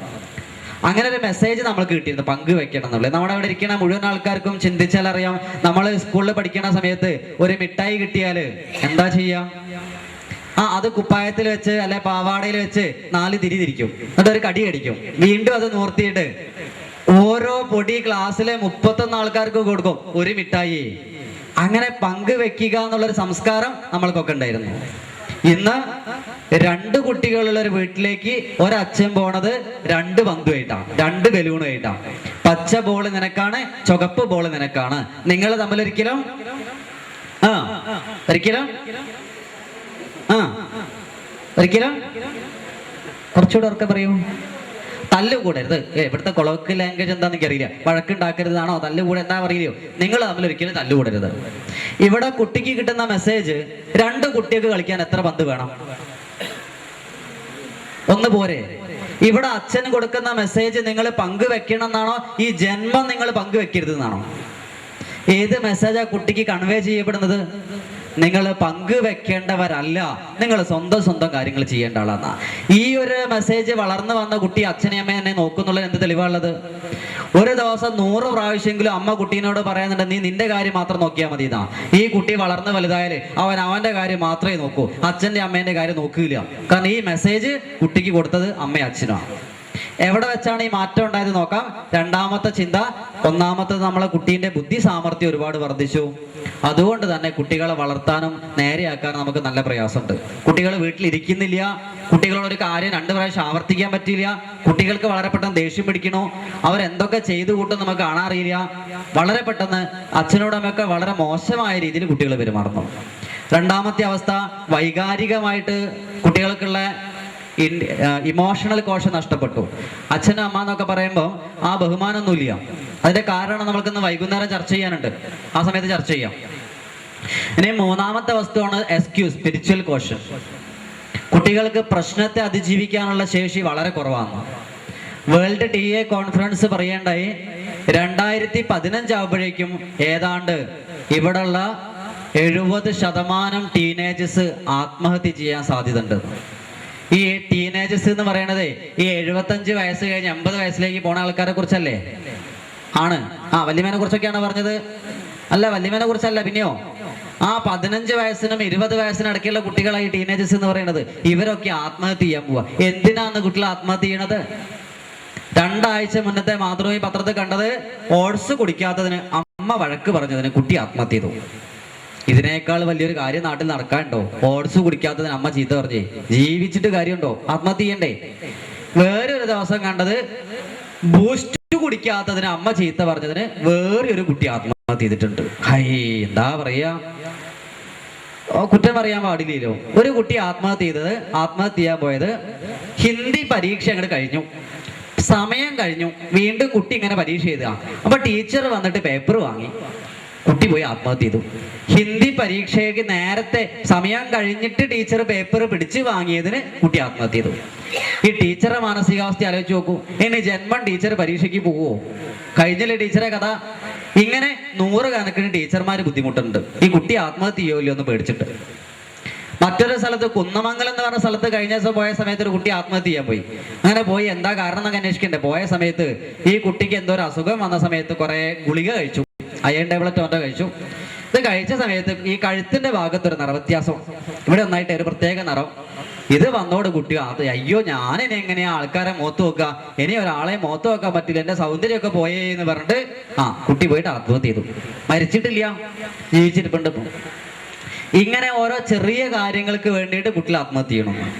അച്ഛനും അമ്മയ്ക്കും പേടിയാ. അതും ഇന്നൊക്കെ ആണെങ്കിൽ ആകെ കൂടി മക്കളൊക്കെ അല്ലേ 1 or 2 കുട്ടികൾ. ഇവിടുത്തെ ഫാഷൻ എങ്ങനെയാ? 1 കുട്ടിയാണോ 2 കുട്ടിയോ? എങ്ങനെയാ ഇവിടുത്തെ ഇപ്പോഴത്തെ ഒരു സമ്പ്രദായം? 2 കുട്ടിയുണ്ട്. 1 കുട്ടിയായില്ല, 1 കുട്ടിയായി. ഇനിയിപ്പോ എപ്പോഴാണ് അരക്കുട്ടീനെയും കാക്കുട്ടീനെയും മുക്കാക്കുട്ടീനെയും ഒക്കെ ഉണ്ടാക്കുക എന്നുള്ളത് ചിന്തിക്കണം. അങ്ങനെയൊന്നും പറ്റാത്തതുകൊണ്ടാണോ ഇനി കുറയ്ക്കാത്തതെന്ന് അറിയില്ല. ഇനി എങ്ങടെ കുറയ്ക്കുക? 1 ആയി. ഇനിയിപ്പോ ഞങ്ങളുടെ എങ്ങനെ കുറയ്ക്കുമ്പോ എങ്ങനെ കുറയ്ക്കാന്ന് അറിയില്ല. അത് നമുക്ക് ചിന്തിക്കുക, വഴിയെ കാണാം. എന്തായാലും ഇങ്ങനെ ആകെ 1 കുട്ടിയാ കുടുംബത്തിലുള്ളത്. ഈ 1 കുട്ടി ഇതുപോലെ നേരത്തെ പറഞ്ഞതുപോലെ ബൈക്ക് മോഷ്ടിക്കാൻ പോവുകയെ അല്ലെങ്കിൽ ആത്മഹത്യ ചെയ്യാൻ പോവുകയൊക്കെ ചെയ്താൽ, നമ്മളെ നാട്ടില് നമ്മൾ ഈ അധ്വാനിക്കണമൊക്കെ ആർക്ക് വേണ്ടിയിട്ടാ? ഈ സമ്പത്ത് ഉണ്ടാക്കണമൊക്കെ ആർക്ക് വേണ്ടിയിട്ടാ? ഈ ബാങ്കിൽ ബാലൻസ് ഉണ്ടാക്കണോ സ്ഥലം വാങ്ങിക്കണമൊക്കെ ആർക്ക് വേണ്ടിയിട്ടാ? ഈ കുട്ടി ജീവിച്ചിരിക്കുന്നതിൽ ഒരുറപ്പുമില്ല. ഇങ്ങനെ 3 അവസ്ഥകൾ ഇവിടെ ചർച്ച ചെയ്തു. ഈ അവസ്ഥയിൽ നമുക്ക് ആകെ എത്തി നിൽക്കുന്നത് സംസ്കാരം എന്ന് പറയുന്ന വസ്തു എവിടെയോ വെച്ച് നമുക്ക് നഷ്ടപ്പെട്ടു. ഈ സംസ്കാരത്തെ എങ്ങനെ തിരിച്ചു കൊണ്ടുവരാം, ഇത് എവിടെയാണുള്ളത് എന്നാണ് ഇനി നമുക്ക് ചർച്ച ചെയ്യാനുള്ളത്. എവിടെയാണ് സംസ്കാരം ഉണ്ടാവുന്നത്, എവിടെ നിന്നാണ് ഒരു കുട്ടി ഉണ്ടാവുന്നത് എന്നുള്ളതിനെ കുറിച്ചാണ് ചർച്ച ചെയ്യുന്നത്. അതിന്റെ അടിസ്ഥാനത്തിൽ ആചാര്യന്മാര് സംസ്കാരക്രിയകളെ 16 തരംതിരിച്ചിട്ടുണ്ട്. അങ്ങനെ 16 സംസ്കാരങ്ങളുണ്ട്. അതില് ഒന്നാമത്തെ സംസ്കാരവും ഏറ്റവും പ്രധാനപ്പെട്ടതായ സംസ്കാരമാണ് ഗർഭാധാന സംസ്കാരം. എന്താണ് ഗർഭാധാന സംസ്കാരം? ഒന്നാമത്തെ ക്രിയയാണ്, പ്രധാനപ്പെട്ടതാണ്. ഒരു ഗർഭാധാനം നടക്കുന്ന സമയത്ത് അമ്മയുടെയും അച്ഛൻ്റെയും മനസ്സിലെ ചിന്തയാണ് ആ കുട്ടിയായിട്ട് മാറുന്നത് എന്നുള്ള മെസ്സേജ് ഉറപ്പിക്കുന്ന രീതിയിലാണ് ഗർഭാധാന സംസ്കാരത്തെക്കുറിച്ച് പറയുന്നത്. ഒരു ദൃഷ്ടാന്തം പറഞ്ഞതിന് ശേഷം നമ്മൾക്ക് ശരിയാണോ തെറ്റാണോ എന്നുള്ളത് ചർച്ച ചെയ്യാം. പണ്ട് കുരുവംശത്തില് സത്യവതി എന്ന പേരുള്ള ഒരു ചേച്ചി ഉണ്ടായിരുന്നു. സത്യവതിക്ക് 3 കുട്ടികളാണ്. അംബിക ചേച്ചി, അംബാലിക ചേച്ചി. ബഹുമാനത്തോടു കൂടി പറയണ പഴയ ആൾക്കാരാ, അങ്ങനെ പേരൊന്നും പറയാൻ പറ്റില്ല. അങ്ങനെ അംബിക, അംബാലിക 3 ആൾക്കാരുണ്ടായി. ഇവർക്കൊന്നും കുട്ടികളില്ല. ഭർത്താക്കന്മാര് മരിച്ചുപോയി, കുട്ടികളില്ല. ഇപ്പൊ കുട്ടികൾ ഉണ്ടാവണ്ടേ, രാജ്യമൊക്കെ അനാഥായി പോവില്ലേ? അങ്ങനെ ഒരു ദിവസം ഒരു ചൊവ്വാഴ്ച വൈകുന്നേരം ഈ സത്യവതി ഒരു മീറ്റിംഗ് വിളിക്കേണ്ടായി. വൈകുന്നേരം 4 മണിക്ക് എല്ലാവരും കൂടി വട്ടത്തിലിരുന്ന് പരിപ്പോടെയും ചായ ഒക്കെ കുടിച്ചിട്ട് അങ്ങനെ സത്യവതി പറയണ്ടായി, നമ്മളെ കുടുംബത്തിൽ എന്താ കുഴപ്പം? ഈ കുട്ടികൾ ഉണ്ടാവണ്ടേ, ആ കുട്ടികൾ ഉണ്ടാവണം. അപ്പൊ അതിന് എന്താ ചെയ്യാ? അപ്പൊ സത്യവതി പറഞ്ഞു, ഞാനേ ഈ വ്യാസൻ എന്ന് പേരുള്ള ആളാ ഒന്ന് ഫോൺ ചെയ്തിട്ടുണ്ട്, അടുത്ത വെള്ളിയാഴ്ച വ്യാസൻ ഇങ്ങോട്ട് വരാമെന്നും പറഞ്ഞിട്ടുണ്ട്. അന്നേക്ക് എല്ലാവരും റെഡിയായി നിൽക്കണം, അദ്ദേഹം ആണ് നിങ്ങൾക്കൊക്കെ ഗർഭാധാനം തരാൻ പോണെന്ന് പറഞ്ഞു. അപ്പൊ അതെന്തിനാ അങ്ങനെ നേരത്തെ പറയണത് ഗർഭാധാനം തരുന്ന കാര്യം? അത് നമുക്ക് വീണ്ടും ചർച്ച ചെയ്യാനുണ്ട്. അപ്പൊ ചർച്ച ചെയ്യാം. കാരണം ഗർഭാധാനം നടക്കുന്നതിന്റെ 3 ദിവസം മുമ്പെങ്കിലും മാനസികമായിട്ട് തയ്യാറാവണം എന്നുള്ളതുകൊണ്ടാണ്. അങ്ങനെ പിന്നെ രാത്രി ആവണില്ല, നേരം വെളുക്കണില്ല. ഈ വ്യാസൻ എങ്ങനെങ്കിലും ഒന്ന് വെള്ളിയാഴ്ച വന്ന് കിട്ടിയാൽ മതി എന്നായി. അങ്ങനെ പുറത്തേക്ക് ഇടയ്ക്ക് ഇങ്ങനെ ഗേറ്റിൻ്റെ അടുത്തേക്ക് നോക്കും, വ്യാസം വരുന്നുണ്ടോ. അങ്ങനെ അവസാനം വെള്ളിയാഴ്ച രാവിലെയായി. എല്ലാവരും കൂടി ഇങ്ങനെ നോക്കി നിൽക്കുമ്പോൾ വ്യാസൻ ഇങ്ങനെ ഗേറ്റ് കടന്ന് വരുന്നുണ്ട്. ഈ വ്യാസൻ എന്നൊക്കെ കേട്ട സമയത്ത് ഈ അംബികയും അംബാലിക്കൊക്കെ വിചാരിച്ചത് ഏതാണ്ട് ഋത്തിക് റോഷന്റെ മാരിൽ ഒരാളാണെന്നാണ്. പക്ഷെ കണ്ട സമയത്താ മനസ്സിലായത് ആകെ ഉണങ്ങി മെലിഞ്ഞ് ഒടിഞ്ഞൊരു ശരീരം, പടുവൃദ്ധനാണ്. മാത്രം അന്ന് അയാളെ ശരീരത്തില് സോറിയാസിന്റെ അസുഖമുണ്ട്. ഇതെല്ലോടി കണ്ടതോടുകൂടി ആകെ ഇവർക്കൊക്കെ ചടപ്പായി. അയ്യേ, ഇയാളാണോ അപ്പൊ ഗർഭാധാനം? ഞങ്ങൾ 3 ദിവസമായി കാത്തിക്കണ ഇപ്പൊ ഇയാളാണോ അപ്പൊ ഗർഭാധാനം തരാൻ വിചാരിക്കണമെന്നൊക്കെ വിചാരിച്ച ആകെ കൂടി വിഷമായി മനസ്സിൽ. അമ്മയ്ക്ക് വാക്കു കൊടുത്താണ്, എന്താ ചെയ്യേണ്ടതെന്ന് അറിയില്ല. അങ്ങനെ വ്യാസം വന്നു, അമ്മയ്ക്ക് വാക്കു കൊടുത്താണല്ലോ. 1-ാമത്തെ ദിവസം അംബികയ്ക്കാണ് ഇയാള് ഗർഭാധാനം നൽകുന്നത്. അംബികയാകട്ടെ ഇയാളെ കണ്ടതോടുകൂടി അയ്യേ, ഇങ്ങനെ ഒരു മനുഷ്യനെ കാണാനേ വയ്യ എന്നുള്ള രീതിയിൽ കണ്ണടച്ചങ്ങോട്ട് നിന്നു. ഇനി ഗർഭാധാനം എന്തെങ്കിലുമൊക്കെ നടത്തി അങ്ങോട്ട് പോയിക്കോളൂ, ഞാൻ ഇവിടെ അങ്ങനെ കണ്ണടച്ചിട്ട് ഗർഭത്തെ സ്വീകരിച്ചു എന്ന് പറയാ. കണ്ണടച്ചുകൊണ്ട് സ്വീകരിച്ച ഗർഭമായതുകൊണ്ട് ഉണ്ടായ കുട്ടി ആരായി തീർന്നു? അന്ധനായ, ആ പേര് പറയാൻ കുറച്ച് പ്രയാസമാണ്, ഞാൻ പറയില്ല. ഒന്നുകൂടി പറയൂ. ഞാനിത് പറയാൻ കഴിഞ്ഞ 3 മാസമായിട്ട് ശ്രമിക്കുന്നുണ്ടെങ്കിൽ പറ്റില്ല. ധൃതരാഷ്ട്രല്ലേ? രക്ഷപ്പെട്ടു. ഇനി അംബാലിക ഈ ഗർഭത്തെ സ്വീകരിക്കുന്നത് വേറൊരു മനോഭാവത്തോടു കൂടിയാണ്. അയാളെ മനോഭാവം വളരെ വെളുത്ത മനസ്സോടുകൂടി സ്വീകരിച്ചു എന്നാ. യാതൊരു വൈകാരികതയില്ല, ഒരു ഇഷ്ടമില്ല, വൈകാരികതയില്ല. ഗർഭാധാനം നടത്തി പോയിക്കോളൂന്നാ അമ്മ പറഞ്ഞാലേ. അങ്ങനെ വളരെ വെളുത്ത ശരീരത്തോടു കൂടി ഗർഭത്തെ സ്വീകരിച്ചുകൊണ്ട് ഉണ്ടായ കുട്ടി വളരെ വെളുത്ത ശരീരത്തോടു കൂടിയ പാണ്ഡുണ്ടായി എന്ന് പറയാം. ഇനി അമ്പയ്ക്ക് പകരം പോണത് ദാസിയാണ്. ഈ ദാസി ആവട്ടെ ഇയാളെ കണ്ടതോടുകൂടി കരഞ്ഞ് കണ്ണീരുകൊണ്ട് കാല് കഴുകിയെന്നൊക്കെയാ പറയണത്. ആടെ എന്താ പൈപ്പില്ലേ കാല് കഴുകാൻ അന്ന് ചോദിക്കരുത്, ഇതൊക്കെ കഥയാണ്. അപ്പൊ കരഞ്ഞ് കണ്ണീരുകൊണ്ട് എന്തിനാ കാല് കഴുകിയത്? എനിക്ക് ഇങ്ങനെ ഒരു മഹാഭാഗ്യം ഉണ്ടായല്ലോ എന്നൊക്കെയാ പറഞ്ഞെന്നാ പറയണത്. അങ്ങനെ വളരെ സന്തോഷമായിട്ടേ ഗർഭത്തെ അങ്ങോട്ട് സ്വീകരിച്ചു. ഉണ്ടായ കുട്ടിയോ ആരാ ഉണ്ടായത്? വിതുരരുണ്ടായിന്ന് പറയാ. മഹാഭാരതത്തെ മുഴുവൻ മുന്നോട്ട് കൊണ്ടുപോണത് വിതുരരാണ്. ഇവിടെ ഓരോ പ്രാവശ്യം ഗർഭാധാനം നടത്തി വരുന്ന സമയത്തും ഈ സത്യവതി ആ വാതിലിന്റെ പിന്നിൽ ഇങ്ങനെ ഇരിക്കും. അത് വിളിക്കും, ഏയ് ഇങ്ങോട്ട് വരൂ വ്യാസന. അത് ചോദിക്കും, ഈ ഒന്നാമത്തെ ഗർഭാധാനത്തിലേ എന്താ സ്ഥിതി? ഒരു പ്രതീക്ഷയില്ല. രണ്ടാമത്തെ ഗർഭാധാനം നടത്തിയത് വിളിക്കും, ഏയ് വ്യാസേട്ടാ ഇങ്ങോട്ട് വരൂ, എന്താ വ്യാസേട്ടാ സ്ഥിതി? അത് കഴിഞ്ഞില്ലേ? പറയും, ഒരു പ്രതീക്ഷയില്ല. മൂന്നാമത്തെ ഗർഭാധാനം നടത്തി വരുന്ന സമയത്ത് ഈ സത്യം വിളിക്കും, ഏ വ്യാസം ചേട്ടാ ഇങ്ങോട്ട് വരും പറയും. എന്താ വയ്ക്കും? അപ്പൊ അല്ല ഇപ്പൊ ഗർഭാധാനം നടത്തി എന്താ സ്ഥിതി? ഇപ്പൊ വ്യാസം പറഞ്ഞിട്ടുണ്ട്, ഞാൻ തന്നെ വീണ്ടും ജനിക്കാൻ പോവാണ്, ഞാൻ ഈ കുട്ടിയിലൂടെ വീണ്ടും ജനിക്കും. അങ്ങനെ ബോധപൂർവമായ സന്തോഷത്തോടു കൂടിയിട്ടുള്ള ഒരു ഗർഭാധാനം നടത്തി അങ്ങനെ കുട്ടി ഉണ്ടായാലാണ് വിതുരരുണ്ടായത്. അപ്പൊ വീണ്ടും അറിയാം, ഇതൊക്കെ കഥയല്ലേ, ഇതുപോലെ എത്ര കഥകൾ പുരാണത്തിലുണ്ട്, ഇതൊക്കെ ഇപ്പൊ വിശ്വസിക്കാൻ പറ്റുമോ? ഇതൊക്കെ വിശ്വസിച്ച് നാളെ ഒരു ഗർഭാധാനം നടത്താൻ പറ്റുമോ? ഇല്ല, വിശ്വസിക്കേണ്ട. അനവധി ഗവേഷണങ്ങൾ ഇതിനെക്കുറിച്ച് നടക്കേണ്ടായി. നമ്മളൊക്കെ സ്കൂളിൽ പഠിക്കുന്ന സമയത്ത് പഠിച്ചിട്ടുണ്ട് എങ്ങനെ കുട്ടി ഉണ്ടാവുക. എങ്ങനെ ഉണ്ടാവുക? നമ്മളെ DNA RNA ആയിട്ട് മാറും. RNA എല്ലാവർക്കും DNA ഇല്ലേ? ഇവിടെ DNA ഇല്ലാത്ത ആൾക്കാരൊന്ന് കൈവന്തിക്കോ? എല്ലാവർക്കും ഉണ്ട് അല്ലേ? വല്യമ്മയ്ക്ക് ഉണ്ടോ? ഉണ്ട്. DNA ഉണ്ട്. DNA RNA ആയിട്ട് മാറും. RNA പ്രോട്ടീൻ ആയിട്ട് മാറും. ഈ പ്രോട്ടീൻ എൻസൈമുകളുടെ സഹായത്തോടു കൂടി ഗർഭപാത്രത്തിലേക്ക് പോവും. അപ്പൊ ഈ കൊണ്ടുപോകുന്ന സാധനം എന്താ? എൻസൈമുകളാണ്. ഈ എൻസൈം എപ്പോഴാണ് ഉണ്ടാവുക? ഓരോ മാനസികാവസ്ഥയ്ക്ക് ഓരോ എൻസൈം ഉണ്ടാവുക ഇല്ലേ? ഭയം ഉണ്ടാവുന്ന സമയത്ത് ഒരു എൻസൈം ഉണ്ടാവും, പേര് അഡ്രിനാലിൻ. കേട്ടില്ലേ? ആർക്കെങ്കിലും അഡ്രിനാലിൻ ഉണ്ടായിട്ടുണ്ടോ എപ്പോഴെങ്കിലും? ഇല്ല. നമ്മൾ ഓണപരീക്ഷ കഴിഞ്ഞിട്ടേ സ്കൂളിലേക്ക് പോകില്ലേ? പരീക്ഷയൊക്കെ കഴിഞ്ഞിട്ട് അമ്മേന്റെ വീട്ടിൽ വിരുന്നൊക്കെ പോയി വന്നു. അങ്ങനെ ക്ലാസ്സിലേക്ക് പോയി ഇങ്ങനെ ഇരിക്കുമ്പോഴാണ് ടീച്ചറെ ക്ലാസ്സിലേക്ക് വരുന്നത്. നോക്കണ സമയത്തെ ടീച്ചറെ കയ്യിലുണ്ട് ഇംഗ്ലീഷ് പേപ്പർ. അത് കാണുന്ന സമയത്ത് അടിവയറ്റില് ഒരു നെൽച്ചക്രം ഇങ്ങനെ കത്തിയിട്ട് ഗുളുഗുളു ഗുളുഗുളു ഗുളു എന്ന ശബ്ദത്തോടു കൂടി മുകളിലേക്ക് ഇങ്ങനെ പോയി അത് തലയിലെത്തിയിട്ട് ഒരു നക്ഷത്രം ഇങ്ങനെ പൊട്ടിയത് അങ്ങനെയൊക്കെ ഉണ്ടാവാറില്ലേ? എല്ലാവർക്കും ഉണ്ടായില്ലേ? ഇങ്ങനെ ടീച്ചർ ചോദ്യം ചോദിക്കുമ്പോൾ നെക്സ്റ്റ് നെക്സ്റ്റ് നെക്സ്റ്റ് എന്നൊക്കെ പറയാം. അതൊക്കെ നമ്മൾ എത്ര കേട്ടതാ? നമ്മളിങ്ങനെ ഇരിക്കും. പക്ഷെ നമ്മളെടുത്തെത്തി നെക്സ്റ്റ് എന്ന് പറയുമ്പോൾ എഴുന്നേറ്റ് നിൽക്കുമ്പോഴേക്കും നേരത്തെ പറഞ്ഞ അടിവയറ്റുന്ന ഒരു നെൽച്ചക്രം കത്തി ഗുളുഗുളു ഗുളുഗുളു ഗുളുഗുളു എന്നൊരു ശബ്ദം അത് ഇങ്ങനെ തലയിലെത്തി പൊട്ടി 4 ഭാഗത്തേക്ക് ഓരോ നക്ഷത്രങ്ങൾ പോയി. ഒക്കെ മറന്നുപോയി, ഒന്നും ഓർമ്മയില്ല. ഉണ്ടായില്ലേ? ഈ സമയത്ത് ഉണ്ടാവുന്ന സാധനമാണ് എൻസൈമാണ് അഡ്രിനാലിൻ എന്ന് പറയുന്നത്. അതുപോലെ ഒരുപാട് ടെൻഷൻ ഉണ്ടാവുന്ന സമയത്തില്ലേ നമുക്ക് ഒന്നായിട്ട് കയ്യിൻ്റെ അടുക്ക വേർക്കും, ഒന്നായിട്ട് വേർത്ത് ആകെ കൂടി എന്തൊക്കെയോ സാധനം ഇങ്ങനെ അടിവയറിലേക്ക് വരുമോ തോന്നില്ലേ? ടെൻഷനൊക്കെ ഉണ്ടാകുമ്പോൾ ആ സമയത്ത് പെരീസീനിയം എന്ന് പറയുന്ന ഒരു സാധനം ഉൽപ്പാദിപ്പിക്കപ്പെടും. ഇങ്ങനെ മാനസികാവസ്ഥയ്ക്ക് അനുസരിച്ച് ഓരോ മാനസികാവസ്ഥയ്ക്ക് ഓരോ എൻസൈം ഉണ്ടാവും.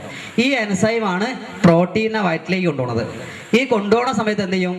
സ്റ്റിമുലസ് ചെയ്യും. ഈ എൻസൈം ഇതിൻ്റെ അകത്തുള്ള വസ്തുക്കളെ ഉണർത്താൻ തുടങ്ങും.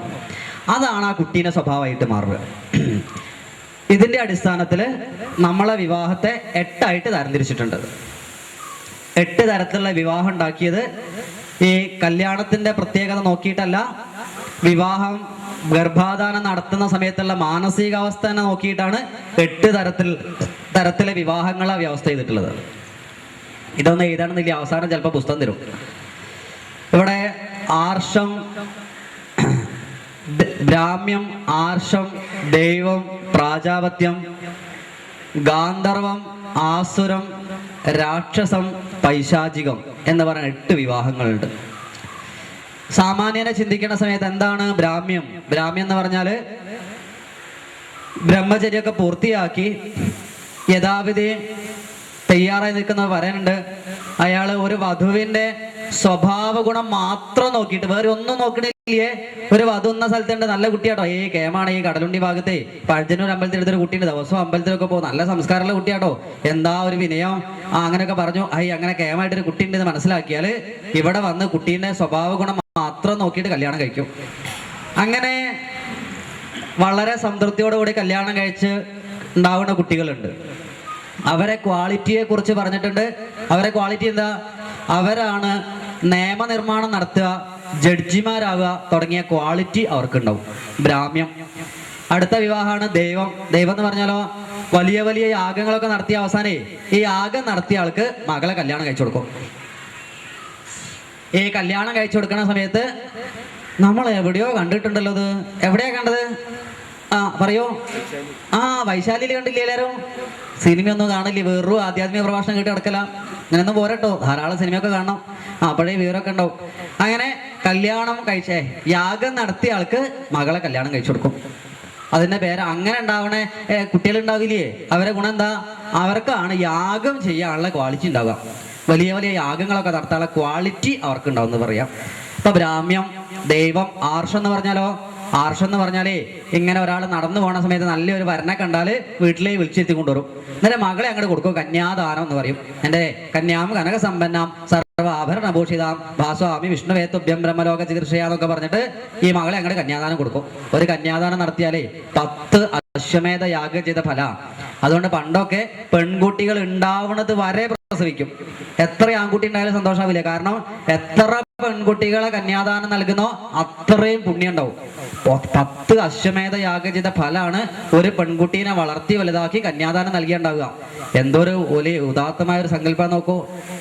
നിർബന്ധമായിട്ട് പെൺകുട്ടി ഉണ്ടാവണം. അതുകൊണ്ട് അങ്ങനെ അതിനെയാണ് എന്ത് പറയാ, ബ്രാഹ്മ്യം, ആർഷം, ബ്രാഹ്മ്യം, ദൈവം, ആർഷം എന്ന് പറയാം. പിന്നീടുള്ളത് കന്യാദാനം നടക്കുക പ്രാജാപത്യം എന്ന് പറഞ്ഞാൽ സാധാരണഗതിയിൽ ജാതകമൊക്കെ നോക്കി 2 കുലത്തിന്റെ കാര്യങ്ങളൊക്കെ നോക്കി നല്ല കുട്ടികൾ ഉണ്ടാവാനുള്ള ഒരു സങ്കല്പത്തോടു കൂടി സമയമൊക്കെ നിശ്ചയിച്ച് കല്യാണമൊക്കെ നടത്തി മുഹൂർത്തമൊക്കെ നോക്കി ഗർഭാധാനമൊക്കെ നടത്തി കുട്ടികൾ ഉണ്ടാവുക. അവർക്കുള്ള പ്രത്യേകതയാണ് അധ്യാപകരാവുക, ജഡ്ജിമാരാവുക, മന്ത്രിമാരാവുക തുടങ്ങിയ ക്വാളിറ്റീസ് അവർക്ക് ഉണ്ടാവുമെന്ന് പറയാം.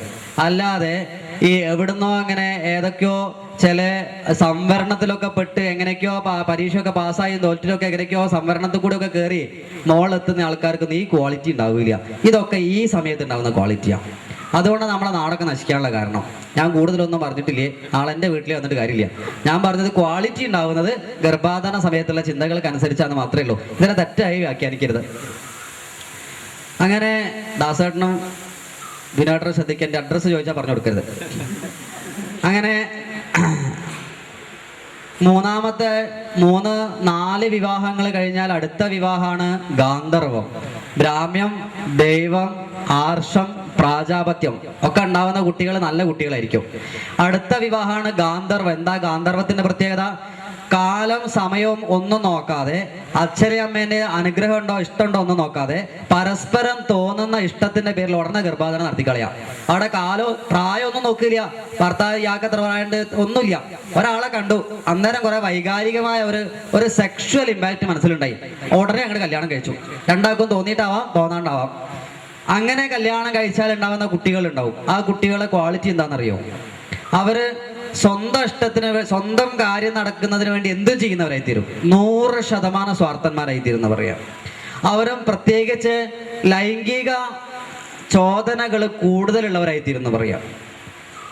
അതുകൊണ്ടായിരിക്കാം ഇന്ന് 10ാം ക്ലാസ്സിലൊക്കെ പഠിക്കുന്ന കുട്ടികളൊക്കെ കയ്യിൽ 5ഉം 6ഉം മെമ്മറി കാർഡുകളും കുറെ CD-കളും പുസ്തകങ്ങളൊക്കെ കാണുന്നതും അതിന്റെ പേരിൽ സ്കൂളുകളിൽ പ്രശ്നം ഉണ്ടാവുന്നതും ആത്മഹത്യകൾ നടക്കണമൊക്കെ അതുകൊണ്ടാണോ ചിന്തിക്കണം. വീണ്ടും നമ്മൾക്ക് വിഷയം എടുക്കാം. ഗാന്ധർവത്തിൽ ഉണ്ടാവുന്ന കുട്ടികള് നമ്മൾക്ക് ഒരു തരത്തിലും നിയന്ത്രിക്കാൻ പറ്റില്ല. ഇവരെന്തായിത്തീരുന്ന ഒരാൾക്കും പറയാൻ പറ്റില്ല. ആർഷം, ദൈവം, ബ്രാഹ്മ്യം, പ്രാജാപത്യം, ഗാന്ധർവം കഴിഞ്ഞാൽ പിന്നെയാണ് ആസുരം. പണത്തെ മാത്രം മുൻനിർത്തി നടത്തുന്ന വിവാഹങ്ങള്.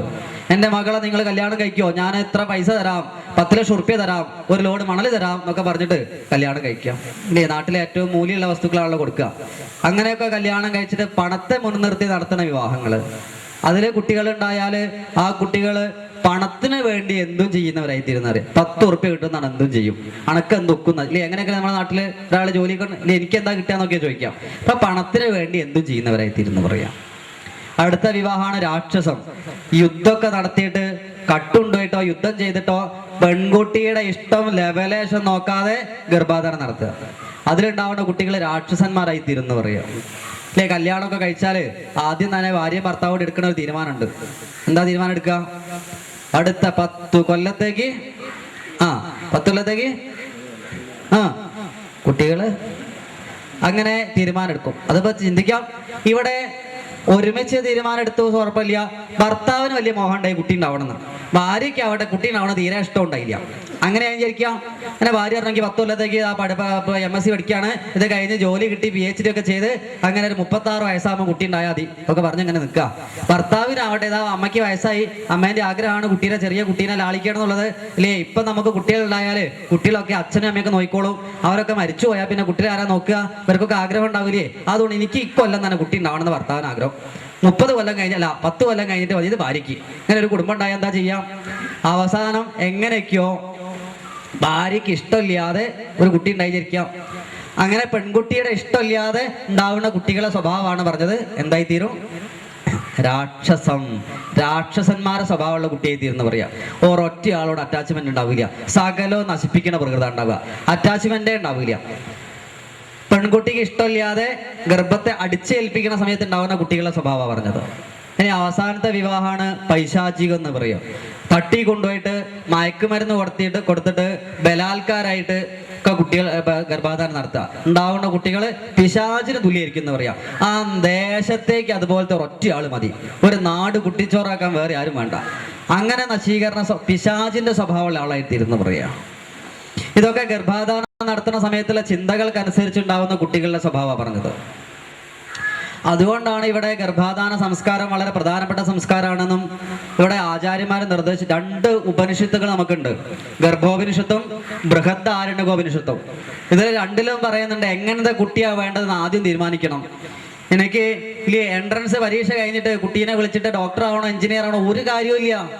കാരണം ഈ ടേസ്റ്റ് കുട്ടിയിൽ ഉണ്ടാവുന്നത് ഗർഭാധാനം നടത്തുന്നതിന് മുമ്പ് അച്ഛനും അമ്മയും കഴിക്കുന്ന ഭക്ഷണത്തിനനുസരിച്ചാണ്.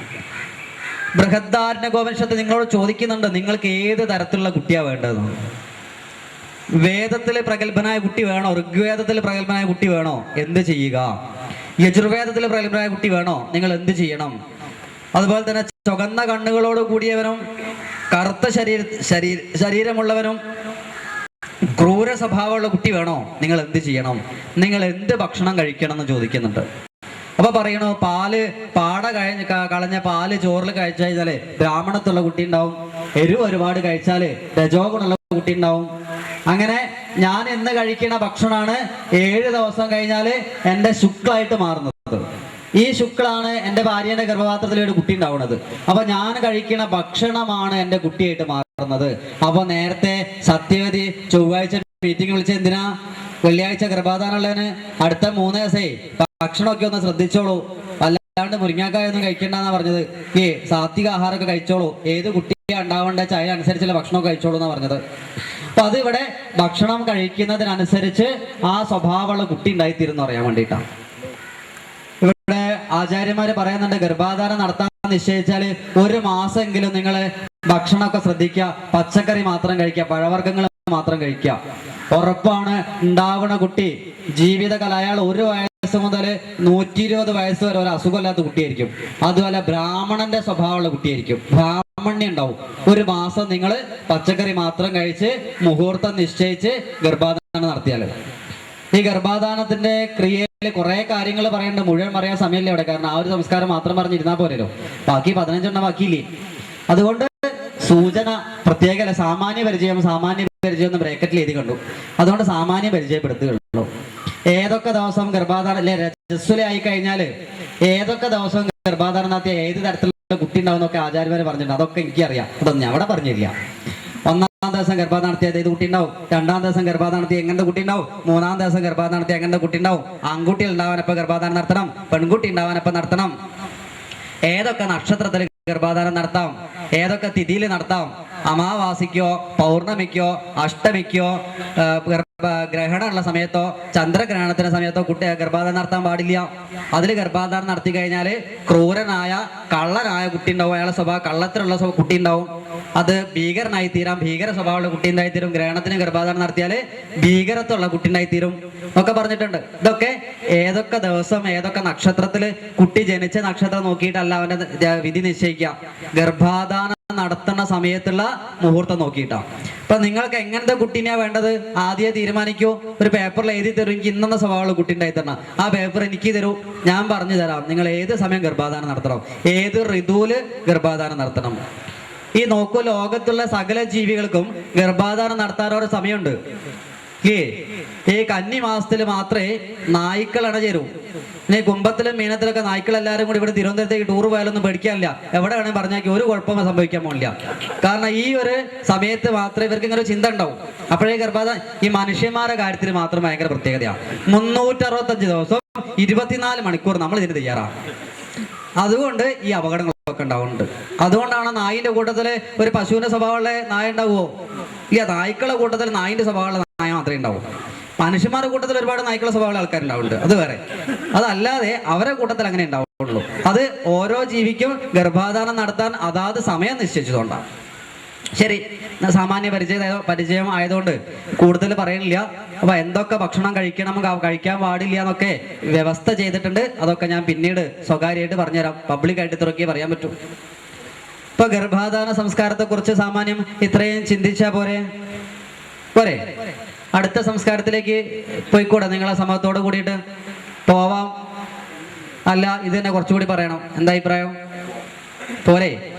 അത് നമ്മൾ വെട്ടിലാക്കണ കേസാണ്. ബാക്കി കുറയണം പറയാണ്ട്. ഇപ്പൊ രണ്ടാമത്തെ സംസ്കാരത്തിലേക്ക് പ്രവേശിക്കുകയാണ്. ഗർഭമുണ്ട് എന്ന് മനസ്സിലാക്കിയാല് ഉടനെ എന്ത് ചെയ്യണം? അടുത്ത സംസ്കാരത്തിന് ഒരുങ്ങണം. ഗർഭത്തെ സംരക്ഷിക്കണം. അതിനാണ് 2 സംസ്കാരങ്ങള്: പുംസവന സംസ്കാരവും സീമന്ത സംസ്കാരവും. ആധാനം തനയസ്യ പുംസവിത് സീമന്ത ജാത അഹ്വയോ. ഈ ഗർഭിണിയായി കഴിഞ്ഞാലേ അടുത്തത് ഈ ഗർഭത്തെ സംരക്ഷിക്കുക എന്നുള്ളതാണ്. ഈ ഗർഭകാലത്ത് വെച്ചാണ് ഒരു കുട്ടീന്റെ സ്വഭാവം ഉണ്ടാവുന്നത്, ചിന്ത ഉണ്ടാവുന്നത്, രൂപം ഉണ്ടാവുന്നത്, എല്ലാ കാര്യങ്ങളും ഉണ്ടാവുന്നത്. ഇവിടെ മോഡേൺ സയൻസിൽ ഒരു പുതിയ രോഗത്തെ കുറിച്ച് പറയുന്നുണ്ട്. Unwanted pregnancy. എന്താണ് അൺവാണ്ടഡ് പ്രഗ്നൻസി? നേരത്തെ പറഞ്ഞില്ലേ, കല്യാണം കഴിച്ച അന്നെന്താ തീരുമാനിക്കുക? 10 കൊല്ലത്തേക്ക് കുട്ടികള് വേണ്ട എന്ന് തീരുമാനിച്ചിരിക്കുന്ന സമയത്താണ് കുറച്ച് കഴിഞ്ഞേരം ആകെ കൂടി പ്രശ്നമായി. അപ്പോഴാണ് മനസ്സിലാവണത് വയറ്റിൽ ആരുണ്ട്, കുട്ടിയുണ്ട് എന്ന് മനസ്സിലാവണത്. നമ്പൂരിമാര് പണ്ടൊക്കെ തമാശയ്ക്ക് പറയാ അബദ്ധം പറ്റി എന്ന് പറയും. നമ്മളോ ഇപ്പൊ ഏതാണ്ട് അബദ്ധം പറ്റി എന്ന് തന്നെയാ പറയല്ലേ. കുട്ടി ഉണ്ടാവേണ്ട വിചാരിച്ചിരിക്കുമ്പോൾ കുട്ടി ഉണ്ടായാൽ അത് അബദ്ധമല്ലേ? അബദ്ധം. അങ്ങനെ ഒരു കുട്ടി ഉണ്ടായാൽ ആ കുട്ടി ലോകത്തെ ഏറ്റവും വലിയ അബദ്ധമായി മാറില്ലേ? ഉണ്ടോ ഇല്ലയോ ചിന്തിക്കാം. അങ്ങനെ അബദ്ധം പറ്റിയൊരു കുട്ടി വയറിൽ വന്നു. ഉടനെ തന്നെ കമ്മിറ്റി കൂടി കുട്ടി വേണോ വേണ്ടയോ ചിന്തിക്കലേ. അങ്ങനെ നാട്ടിലെ സകല ഡോക്ടർമാരെ വിളിച്ചു വെച്ചു. വല്യച്ഛൻ വല്യമ്മ നാട്ടുകാർ വീട്ടുകാരൊക്കെ ചോദിച്ചു കുട്ടി വേണോ വേണ്ടയോ. അങ്ങനെ നാട്ടിൽ കിട്ടുന്ന സകല ഗൃഹലക്ഷ്മി, നാന, ചിത്രഭൂമി, വനിത ഇതൊക്കെ വാങ്ങിക്കൊണ്ടുവന്ന് ഇതൊക്കെ അങ്ങോട്ട് വായിച്ചു. ഈ കുട്ടി വേണോ വേണ്ടയോ. അതാണല്ലോ നമ്മളെ ഗ്രന്ഥങ്ങളില്ലേ. നമ്മളെ അടിസ്ഥാന ഗ്രന്ഥങ്ങൾ ഏതാന്ന് വെച്ചാൽ ഇപ്പൊ ബാലരവിയൊക്കെ മാറി, ഗൃഹലക്ഷ്മി, ഈ നാന ഒക്കെയാ. അങ്ങനെ അതൊക്കെ വായിച്ച സമയത്ത് ഈ കുട്ടീനെ എടുത്തു കളയണ മോശമാണെന്ന് മനസ്സിലായി. എന്നാ പിന്നെ പ്രസവിച്ച് കളയാം എന്നാണ് തീരുമാനിച്ച് അവസാനം അങ്ങോട്ട് പ്രസവിച്ചു എന്ന് കരുതുക. അങ്ങനത്തെ കുട്ടികൾക്ക് ഉണ്ടാവുന്ന സ്വഭാവ വ്യത്യാസങ്ങളെ കുറിച്ച് പറഞ്ഞിട്ടുണ്ട്. എന്താ സ്വഭാവം? ആ കുട്ടിക്ക് തോന്നും ഒരൊറ്റ ആളോട് അറ്റാച്ച്മെന്റ് ഉണ്ടാവില്ല, ഞാൻ ആർക്കും വേണ്ടാത്ത ആളാണ്, എന്നോട് ആർക്കും ഇഷ്ടമില്ല എന്നൊക്കെ ചിന്തിക്കാൻ തുടങ്ങും. അച്ഛനും അമ്മയും ചവിട്ടി കൊല്ലാൻ ശ്രമിച്ച് വേണ്ടാന്ന് വിചാരിച്ചൊരു കുട്ടി നമ്മളെ ജീവിതത്തിലേക്ക് കയറി വന്നാൽ ആ കുട്ടിക്ക് അങ്ങനത്തെ മനോഭാവമല്ലേ ഉണ്ടാവുക. അങ്ങനത്തെ കുട്ടികൾക്ക് വേറൊരു ദുസ്വഭാവമുണ്ട്. ഇവരൊക്കെ വലുതായി കഴിഞ്ഞാലേ പ്രേമിച്ച് കല്യാണം കഴിക്കുന്നവരായിരിക്കും. കാരണം എന്നെ ആർക്കും വേണ്ട, എന്നോട് ആർക്കും സ്നേഹമില്ല, എന്നെ സ്നേഹിക്കാൻ ആരുമില്ല എന്നുള്ളൊരു ചിന്ത ഈ കുട്ടീൻ്റെ ഉള്ളിലുണ്ടാവും. അത് അവന്റെ വിത്ത. അങ്ങനെ വളർന്ന് +2 പഠിക്കുമ്പോഴാണ് വേറെ ആരോ ഒന്ന് കുട്ടീനോട് ലേശം സ്നേഹം കാണി ആരെങ്കിലും ഒരാൾ ചെറിയ ചൂണ്ടലിട്ട് കൊടുത്താൽ മതി, കുട്ടി കയറി കുത്തും. അത് വീണ്ടും നമുക്ക് പറയാനുണ്ട്. ഭക്ഷണത്തെ കുറിച്ച് പറയുമ്പോൾ അതൊക്കെ പറയാനുണ്ട്. അപ്പൊ പറയാം. എന്തായാലും ഇങ്ങനെ എവിടുന്നാണോ സ്നേഹം കിട്ടുന്നത് അതിന്റെ പിന്നാലെ അങ്ങോട്ട് പോകും. ജനിച്ചു കഴിഞ്ഞ് എത്ര സ്നേഹിച്ചിട്ട് ഒരു കാര്യമില്ല. ജനിക്കുന്നതിന് മുമ്പ് കുട്ടീനെ സ്നേഹിക്കണം. അങ്ങനത്തെ കുട്ടികൾ പ്രേമിച്ച് കല്യാണം കഴിക്കുന്നു പറയാം.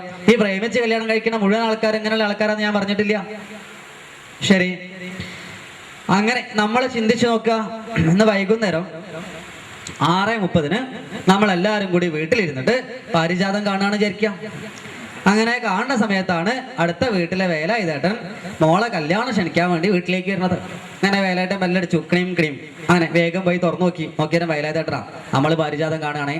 വേലായുധേട്ട കയറി ഇരുന്നോളൂ എന്ന് പുറത്ത് പറഞ്ഞിട്ടുണ്ടെങ്കിലും മനസ്സിൽ പറയാ ഈ പണ്ടാരക്കാലം വരാൻ കണ്ട സമയം നല്ലേ. അയാൾ അങ്ങനെ പറഞ്ഞു കയറി ഇരിക്കൂ പറഞ്ഞു. അയാൾ കയറി ഇരുന്നാൽ തന്നെ വേലായുധേട്ട സംഭവമൊക്കെ ശരി തന്നെ, പരസ്യം വരുമ്പോൾ ഞാൻ കഥ പറയാം, അതുവരെ നോക്കിന്നോളൂന്നാ. അങ്ങനെ പാവം വേലായതായിട്ട് ഇയാളും ഇങ്ങനെ നോക്കിക്കണം. ഏത് സീരിയൽ അരിജാതം ഉണ്ടായാലെ കാണാത്ത മനുഷ്യനാണ്. ഇത് കഴിഞ്ഞിട്ട് വേറെ കല്യാണം ക്ഷണിക്കാൻ പോകണ്ടേ, എന്നാലും അയാൾ ഇങ്ങനെ നോക്കിക്ക കുറെ കഴിഞ്ഞാല്. അങ്ങനെ പരസ്യം വന്നാല് നമ്മളൊക്കെ സ്വഭാവം പരസ്യം വന്നാലും നമ്മൾ വിടില്ല അല്ലേ. വീട്ടില് മുത്തശ്ശി ഉണ്ട്, മുത്തശ്ശി സീരിയൽ കാണാൻ ഭയങ്കര രസമാണ്. വൈകുന്നേരം 6:30 ആകുമ്പോഴേക്ക് നാമജപം കഴിഞ്ഞ് ഇങ്ങനെ ഇരിക്കും. ഒരു റിമോട്ട് കൺട്രോളൊക്കെ ഇങ്ങനെ ഇരിക്കും. വേറെ ആർക്കും കൊടുക്കൊന്നുമില്ല, ഒരാൾ വെച്ചാലും കൊടുക്കില്ല. അതിങ്ങനെ മരിക്കുമ്പോൾ കൊണ്ടുപോകുന്ന എനിക്ക് തോന്നുന്നത്. അങ്ങനെ കെട്ടിപ്പിടിച്ചിരിക്കും. അങ്ങനെ കേമായിട്ട് ഇങ്ങനെ 6 മണിക്ക് തുടങ്ങിയാൽ 6:10 അതിന് പരസ്യമാകുമ്പോൾ ഉടനെ അടുത്ത സീരിയലിലേക്ക് പോകും. പിന്നെ അത് കുറേ നേരം കാണും. അവിടെ പരസ്യമാകുമ്പോൾ തൊട്ടടുത്ത ഇതിലേക്ക് പോകും. അങ്ങനെ 9 മണി ആകുമ്പോഴേക്കും ഒരു 75 സീരിയലെങ്കിലും മുത്തശ്ശി കാണും. പക്ഷെ ഒരൊറ്റ കുഴപ്പമുണ്ട്, വൈകുന്നേരം രാത്രി ആയി നോക്കുമ്പോൾ ഈ എല്ലാ സീരിയലിലെ കഥയും കൂടി ഒന്നായിക്കാളും.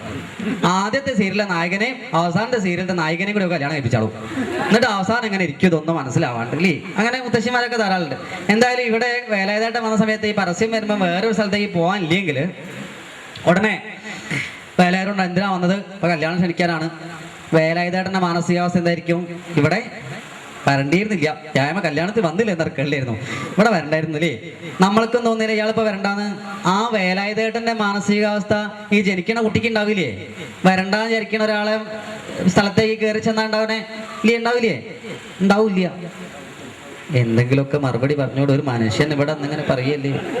ഇത്രയും ആൾക്കാർ മൊത്തം ഈ കണ്ണുരുട്ടി എനിക്കും പേടിയാവില്ലേ കുറെ കഴിഞ്ഞാല് ഇല്ലേ? സാമാന്യമൊക്കെ ഇല്ലേ യോജിച്ചൂടെ ഇതിനോടൊക്കെ? അത് ഇടയ്ക്കിടയ്ക്ക് ഒന്ന് പറഞ്ഞാൽ മതി. ഞങ്ങൾ പറയുന്നതൊക്കെ ശരിയാണെന്ന് പറഞ്ഞാൽ മതി. അത്രേ വേണ്ടു. വല്യമ്മ മുമ്പിലുള്ളതുകൊണ്ട് ഞാൻ രക്ഷപ്പെട്ടു. വല്യമ്മ മാത്രമാണ് എന്നെ പ്രോത്സാഹിപ്പിക്കണത്, വേറെ ഒറ്റയാള്. അതെ, ഇത്രേ വേണ്ടു. അതെ. അപ്പൊ ശരി, ഇവിടെ ഗർഭാധാന സംസ്കാരത്തില് ഈ അൺവാണ്ടഡ് പ്രഗ്നൻസി, അതുകൊണ്ട് തന്നെ ഒരു കുട്ടി വേണം എന്ന് തീരുമാനിക്കുക, അത് നല്ല കുട്ടി ഉണ്ടാവണം തീരുമാനം എടുക്കുക, അതിനുവേണ്ടി ഭക്ഷണം കഴിക്കുക, അതിനുവേണ്ടി മാനസികമായിട്ട് തയ്യാറാവുക, നല്ല മുഹൂർത്തം നിശ്ചയിക്കുക. അശ്വതി, ഭരണില്ല, കാർത്തികല്ല, രോഹിണി, മകരം, തിരുവാതിരല്ല, പുണർദം, പൂയം, പറ്റും, അങ്ങനെ കുറെ പറ്റണ ഗർഭാധാനത്തിന് പറ്റണ നക്ഷത്രങ്ങളുണ്ട്. ആ നക്ഷത്രം നിശ്ചയിച്ച് അതിൽ ഗർഭാധാനം നടത്തിയാൽ ഉണ്ടാവണ കുട്ടീനെ കുറിച്ച് ഒന്നും ചിന്തിക്കേണ്ട, സുപ്രീം ആയിട്ടുള്ള കുട്ടി ഉണ്ടാവും. അങ്ങനെ ഗർഭിണിയായി എന്ന് പറഞ്ഞാല് സീമന്താണ് അടുത്ത ക്രിയ, അല്ല പുംസവനാണ്. 3-ാം മാസത്തില് ഈ ഗർഭിണീനെ ഇരുത്തിയിട്ട് 2 മൂക്കിലും ഈ ചിറ്റാമൃതം പേരാൽമുട്ടും കൂടി ഇടിച്ചു പിഴിഞ്ഞ് നീരെടുത്ത് ഉറ്റിക്കും. എന്തിനാ മൂക്കിൽ ഉറ്റിക്കണത്? ഈ ഗർഭസ്ഥ ശിശുവിന് ഈ ഗർഭം പൂർണ്ണമാവട്ടെ, ഗർഭത്തിന് ശക്തി ഉണ്ടാവട്ടെ എന്നൊക്കെ പറഞ്ഞിട്ട് അങ്ങനെ അതാണ് അടുത്ത ക്രിയ. അല്ലാതെ ഇപ്പൊ ചെയ്യുന്നത് പോലെ നമ്മളെ നാട്ടില് ഗർഭിണിയാണെന്ന് പറഞ്ഞാൽ ആദ്യം എന്താ ചെയ്യാ? ഉടനെ കാറ് വിളിക്കും. എന്നിട്ട് എന്ത് ചെയ്യും? ആസ്പത്രിയിൽ പോകും. ഡോക്ടർമാർ ഇത് കണ്ടാലോ ഉടനെ സന്തോഷമായി ഡോക്ടർമാർക്കില്ലേ, ഒരു എരനെ കിട്ടി. ഉടനെ ഡോക്ടർ എന്താ പറയാ? ഇപ്പൊ കൊണ്ടുപോകുന്നത് നന്നായി, ഇനി മേലാല് അനങ്ങാൻ പാടില്ല എന്നാ. ഇത് കേൾക്കുന്ന സമയത്ത് നമ്മളെ ചേച്ചീന്റെ മുഖത്ത് 1000 സൂര്യന്മാർ ഒന്നിച്ചും കൊണ്ട് ഉദിക്കും. അപ്പൊ ചേച്ചി പറയും, അല്ലെങ്കിൽ കല്യാണം കഴിച്ച അന്ന് മുതൽ അനങ്ങാൻ വലിയ താല്പര്യം ഉണ്ടായിട്ടൊന്നുമല്ല, അമ്മായിയമ്മ എന്റെ സൂര്യക്കേട് കൊണ്ട് പണിയെടുക്കുക. അങ്ങനെ ഡോക്ടറും കൂടി സർട്ടിഫിക്കറ്റ് കിട്ടിയത് അനങ്ങാൻ പാടില്ല എന്നാ. ഈ കുട്ടികളൊക്കെ രാവിലെ 6 മണിക്ക് എണീപ്പിക്കാൻ ഒരു യന്ത്രം നിൽക്കുക, കുട്ടികളെ നേരത്തെ എണീക്കും. അടുത്ത യന്ത്രം ഞെക്കിയാൽ പോയി പല്ലേക്കും ഇല്ലേ, ഒരു സ്വിച്ച് കൂടെ ഞെക്കിയാൽ വേഗം പോയി കുളിച്ച് വരും ഇല്ലേ. പഠിക്കാനൊക്കെ സ്കൂളിൽ പോകാനൊക്കെ ഓരോ യന്ത്രം, ഓരോ സ്വിച്ച് ഇങ്ങനെ ഞെക്കുക, വന്നുകൂടായൊന്നും ഇല്ലാന്ന് തോന്നൂലേ, അത്രയും കേമായിട്ട്. അങ്ങനെ നമ്മളെ ചേച്ചി എന്ത് ചെയ്തു? ഈ യന്ത്രമായിട്ട് കോർണറിൽ ഇങ്ങനെ ഇരിക്കുകയാണേ. അപ്പോഴാണ് TV-യിൽ എല്ലാ സമയത്തും തന്നെ കാണുക ഇല്ലേ. ഈ TV ഒക്കെ ഒരു ഭഗവാനാണെങ്കിലേ എപ്പോ പ്രത്യക്ഷപ്പെട്ടെന്ന് ചോദിച്ചാൽ മതി. രാവിലെ തുടങ്ങിയില്ലേ ഇത് കാണാൻ? രാവിലെ ഓണാക്കിയതിന്റെ മുമ്പിൽ ഇങ്ങനെ ഇരിക്കും, ഉച്ചയ്ക്ക് ഊണോ എല്ലാം അതിന്റെ മുമ്പിൽ തന്നെ, രാത്രി ഉറങ്ങണ വരെ അതിന്റെ ഉള്ളിൽ തന്നെ. ഇതിനങ്ങനെ ഒരു ഭഗവാനാണ് ഈ TV ദേവത പ്രത്യക്ഷപ്പെടും. നിന്റെ തപസ്സിൽ ഞാൻ സംപ്രീതനായിരിക്കും എന്നൊക്കെ നമ്മളോടൊക്കെ പറയും. അങ്ങനത്തെ തപസ്സാണ് ചേച്ചി ചെയ്യണത്. അങ്ങനെ ചാനലിൽ ഇങ്ങനെ ഓരോ സീരിയൽ മാറി മാറി വരുമ്പോഴാണ് ചേച്ചി ഊണ് കഴിക്കണൊക്കെ. ആദ്യത്തെ ഉരുളങ്ങനെ ഉരുട്ടുമ്പോൾ അപ്പോഴെന്താ കാണുന്നത്? TV-യിൽ എന്താ കാണുന്നത്?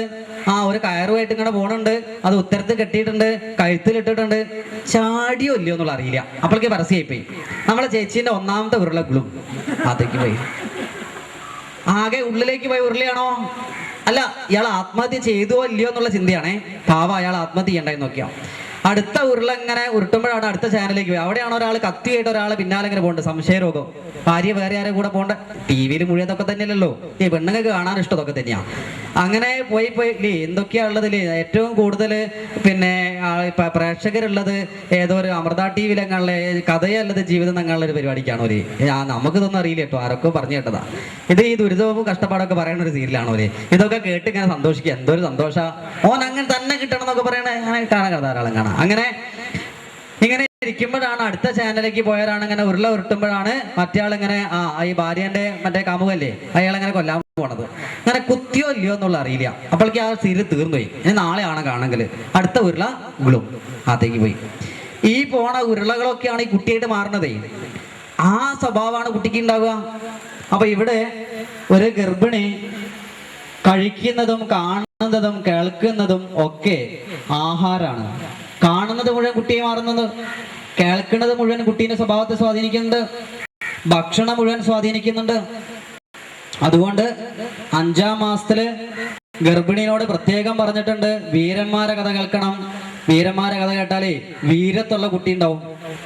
നല്ല ഭാഗവത സപ്താഹങ്ങളൊക്കെ നടക്കണ്ടെങ്കിൽ കേൾക്കാൻ പോവുക, അത്രയും നല്ല കുട്ടി ഉണ്ടാവും. ഗർഭിണി ആയാലേ അന്ന് മുതല് രാവിലെ പത്രം നോക്കുക, എവിടേക്കൊക്കെ ഭാഗവത സപ്താഹം അവിടെ ഒക്കെ പോവുക, രാവിലെ തൊട്ട് വൈകുന്നേരം വരുന്ന അങ്ങനെ കേൾക്കുക. ഉണ്ടാവണ കുട്ടി ഉണ്ടല്ലോ പ്രഗത്ഭനായി തീരും, ഒരു സംശയവും ആ കാര്യത്തില്. ഇവിടെ നിങ്ങൾ ചിന്തിച്ചു നോക്കൂ, 650 കോടി സ്പീഷീസ് നാട്ടിലുണ്ട്, മനുഷ്യന്മാരെ പോലെ തന്നെ. വേറെ ഏതെങ്കിലും ഒരു ജീവിക്ക് സിസേറിയൻ ഉണ്ടോ? ആരെങ്കിലും പറഞ്ഞിട്ടുണ്ടോ വീട്ടിലൊരു പൂച്ച ഉണ്ടായിരുന്നു, സിസേറിയൻ വേണ്ടി വന്നു, 3 കുട്ടി ഉണ്ടായിരുന്നു, കേട്ടിട്ടുണ്ടോ? ഏതെങ്കിലും ഒരു പശുവിനെ നാട്ടിൽ സിസേറിയൻ നടത്തിയിട്ടുണ്ടോ? ഒരു നായ സിസേറിയൻ വേണ്ടി വന്നിട്ടുണ്ടോ? ഒരു പന്നി പ്രസവിക്കുമ്പോ 10-20 കുട്ടികളാണ് ഉണ്ടാകുക. നഴ്സറി സ്കൂൾ വിട്ടോണ കുട്ടികൾ വരിക പന്നീനെ വയറ്റുന്ന പുറത്തേക്ക്. ഒറ്റ പന്നിക്ക് ഇന്നുവരെ സിസേറിയൻ വേണ്ടി വന്നിട്ടില്ല. ഈ നാട്ടിലെ 650 കോടി സ്പീഷ്യസിനെ പ്രസവിക്കാൻ പറ്റിയെങ്കിൽ നമ്മൾക്ക് എന്താ പ്രസവിച്ചുകൂടെ? പറ്റില്ല. കാരണം എൻ്റെ അമ്മയുടെ കാലത്ത് അമ്മ പറഞ്ഞു കേട്ടത്, അമ്മയ്ക്ക് സിസേറിയൻ എന്നൊക്കെ കേൾക്കുന്ന സമയത്ത് അമ്മേന്റെ ധാരണ ഇത് അമേരിക്കയിൽ മാത്രമുള്ള സാധനമാണ്, പൈസക്കാർക്ക് മാത്രമുള്ള സാധനമായിരുന്നു. എൻ്റെ ഭാര്യേന്റെ കാലഘട്ടം ആകുമ്പോഴേക്ക് ഡോക്ടർ പറഞ്ഞത് തുല്യ സാധ്യത, പ്രസവത്തിനും സിസേറിയനും തുല്യ സാധ്യത ഉണ്ട് എന്നാ. അല്ലെങ്കിലും ഈ ഗർഭിണികളെ കാണുമ്പോഴേക്ക് തന്നെ ഡോക്ടർമാർ പറയാൻ തുടങ്ങും കോംപ്ലിക്കേഷൻ ആവാൻ സാധ്യത ഉണ്ട്, ഒന്ന് ശ്രദ്ധിച്ചോളൂ എന്നാ. കാരണം സിസേറിയൻ ആണെങ്കിൽ അയാൾക്ക് 60,000 റുപ്യ കിട്ടും. സാധാരണ പ്രസവിച്ചു അയാൾക്ക് 10,500 അല്ല 10,000-2,000 റുപ്യ കിട്ടും. ഇയാളെ സംബന്ധിച്ചിടത്തോളം നല്ല ഏതാ? സിസേറിയൻ തന്നെയാ. ഉറപ്പായിട്ടും ഡോക്ടർമാർ കണ്ണുപെട്ടാല് അത് സിസേറിയനാ. ശരി, ചിന്തിക്കാം, എന്തുകൊണ്ട് ബാക്കിയുള്ള ജീവികൾ പ്രസവിക്കുന്ന നമുക്ക് പ്രസവിച്ചുകൂടാ? വേറെ ഏതെങ്കിലും ജീവികൾ അനങ്ങാണ്ട് കിടക്കുന്നുണ്ടോ? വീട്ടിലൊരു പൂച്ച ഉണ്ട്, ഗർഭിണിയാ, അനങ്ങാണ്ട് കിടക്കുക, ബെഡ് റെസ്റ്റ്. നായക്ക് ബെഡ് റെസ്റ്റ് 2 മാസം. എവിടെയും കണ്ടിട്ടുണ്ടോ? ഈ നായയും പൂച്ചയൊക്കെ ഓടുന്ന ഓട്ടത്തിലൊക്കെ ഒരു 2 മിനിറ്റ് എന്നാണ് അവിടെ പ്രസവിക്കല്ലേ ചെയ്യാ? ഇല്ലേ? ഒരാൾക്ക് ഒരു കുഴപ്പം. ഈ മനുഷ്യന്മാർക്ക് മാത്രം എന്താ അത്ര പ്രശ്നം ഉണ്ടാകാൻ കാരണം? ചിന്തിക്കേണ്ടത് ചിന്തിച്ചേ പറ്റൂ. അതാണ് നമ്മൾ അടുത്ത കുറച്ച് നേരത്തെ വിഷയം. എങ്ങനെയാണ് സിസേറിയൻ ഉണ്ടാവുന്നത് നോക്കിയ നമ്മൾ തീരുമാനം എടുക്കണം, നമ്മൾ എങ്ങനെ പ്രസവിക്കണം എന്നുള്ളത്. കാരണങ്ങൾ ചിന്തിക്കാം. ഒന്ന്, ഗർഭകാലത്ത് നമ്മളുടെ ചര്യകളിൽ വരുന്ന അപകടം കൊണ്ടാണ്. ഒരു ഗർഭിണി എങ്ങനെ ജീവിക്കണം, എങ്ങനെ എന്തൊക്കെ ചെയ്യാൻ പാടുണ്ട്, എന്തൊക്കെ ചെയ്യാൻ പാടില്ല എന്ന് വളരെ വ്യക്തമായിട്ട് വ്യവസ്ഥ ചെയ്തിട്ടുണ്ട്. ഈ വ്യവസ്ഥകളെ കുറിച്ച് ആചാര്യൻ ഈ ഭാര്യയ്ക്കും ഭർത്താവിനും പറഞ്ഞു കൊടുക്കുന്ന ക്രിയയാണ് പുംസവനത്തിലും സീമന്തത്തിലും പറഞ്ഞിട്ടുള്ളത്. എന്തൊക്കെ ചെയ്യണമെന്നാ പറഞ്ഞിട്ടുള്ളത്? ഗർഭിണി ചെയ്യണമെന്ന് പറഞ്ഞിട്ടുണ്ട്. 24 കാര്യങ്ങൾ ചെയ്യാൻ പാടുള്ളത് പറഞ്ഞിട്ടുണ്ട്.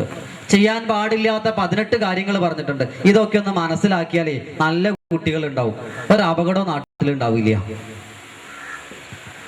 ഗർഭിണി സൂര്യോദയത്തിന് മുമ്പ് എഴുന്നേൽക്കണം, പകൽ ഉറങ്ങാൻ പാടില്ല, രാത്രി നേരത്തെ ഉറങ്ങണം, ഈ പുതപ്പ് കട്ടിയുള്ള പുതപ്പ് പുതയ്ക്കാൻ പാടില്ല. പിന്നെ ഈ പള്ളിയിലച്ഛന്മാരൊക്കെ ഇടുന്ന ഒരു സാധനമില്ല, എന്താ പറയാ, ഒന്നായിട്ടില്ലല്ലോ, അതിനെ നമ്മളിടുന്ന എന്താ പറയാ, മാക്സിയോ മിനിമം എന്തൊക്കെ എന്താ പറയാ, വലിയ ഉണ്ടല്ലോ ഇല്ല, എന്താ പറയാ, വീട്ടിലും ഇത് തന്നെയാണോ അല്ല വീട്ടിലെത്തിയാൽ മാറ്റുമോ? ഇല്ല, അങ്ങനെ തന്നെയാ. അല്ല, നമ്മൾ വീട്ടിലെത്തിയാൽ ആ സാധനമാണോ ധരിക്കാന്ന് ചോദിച്ചത്? അല്ലല്ല, ഓ ശരി ശരി, വല്യമ്മ നൈറ്റി ആണോ അല്ലേ? നൈറ്റി അല്ല എന്നാ പറഞ്ഞത്.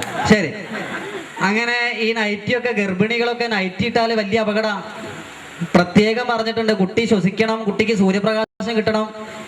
ഇനി സംശയം സംശയം ഉണ്ടെങ്കിലേ വീട്ടിലെ ഒരു പൂച്ച ഗർഭിണിയാകുമ്പോഴേ അല്ലെങ്കിൽ ഒരു പശു ഗർഭിണിയാകുമ്പോഴേ ഒന്നും സംശയിക്കേണ്ട, ഒരു നൈറ്റി അടുപ്പിച്ച് പശുവിനെ അങ്ങനെ ഇടിക്കാം.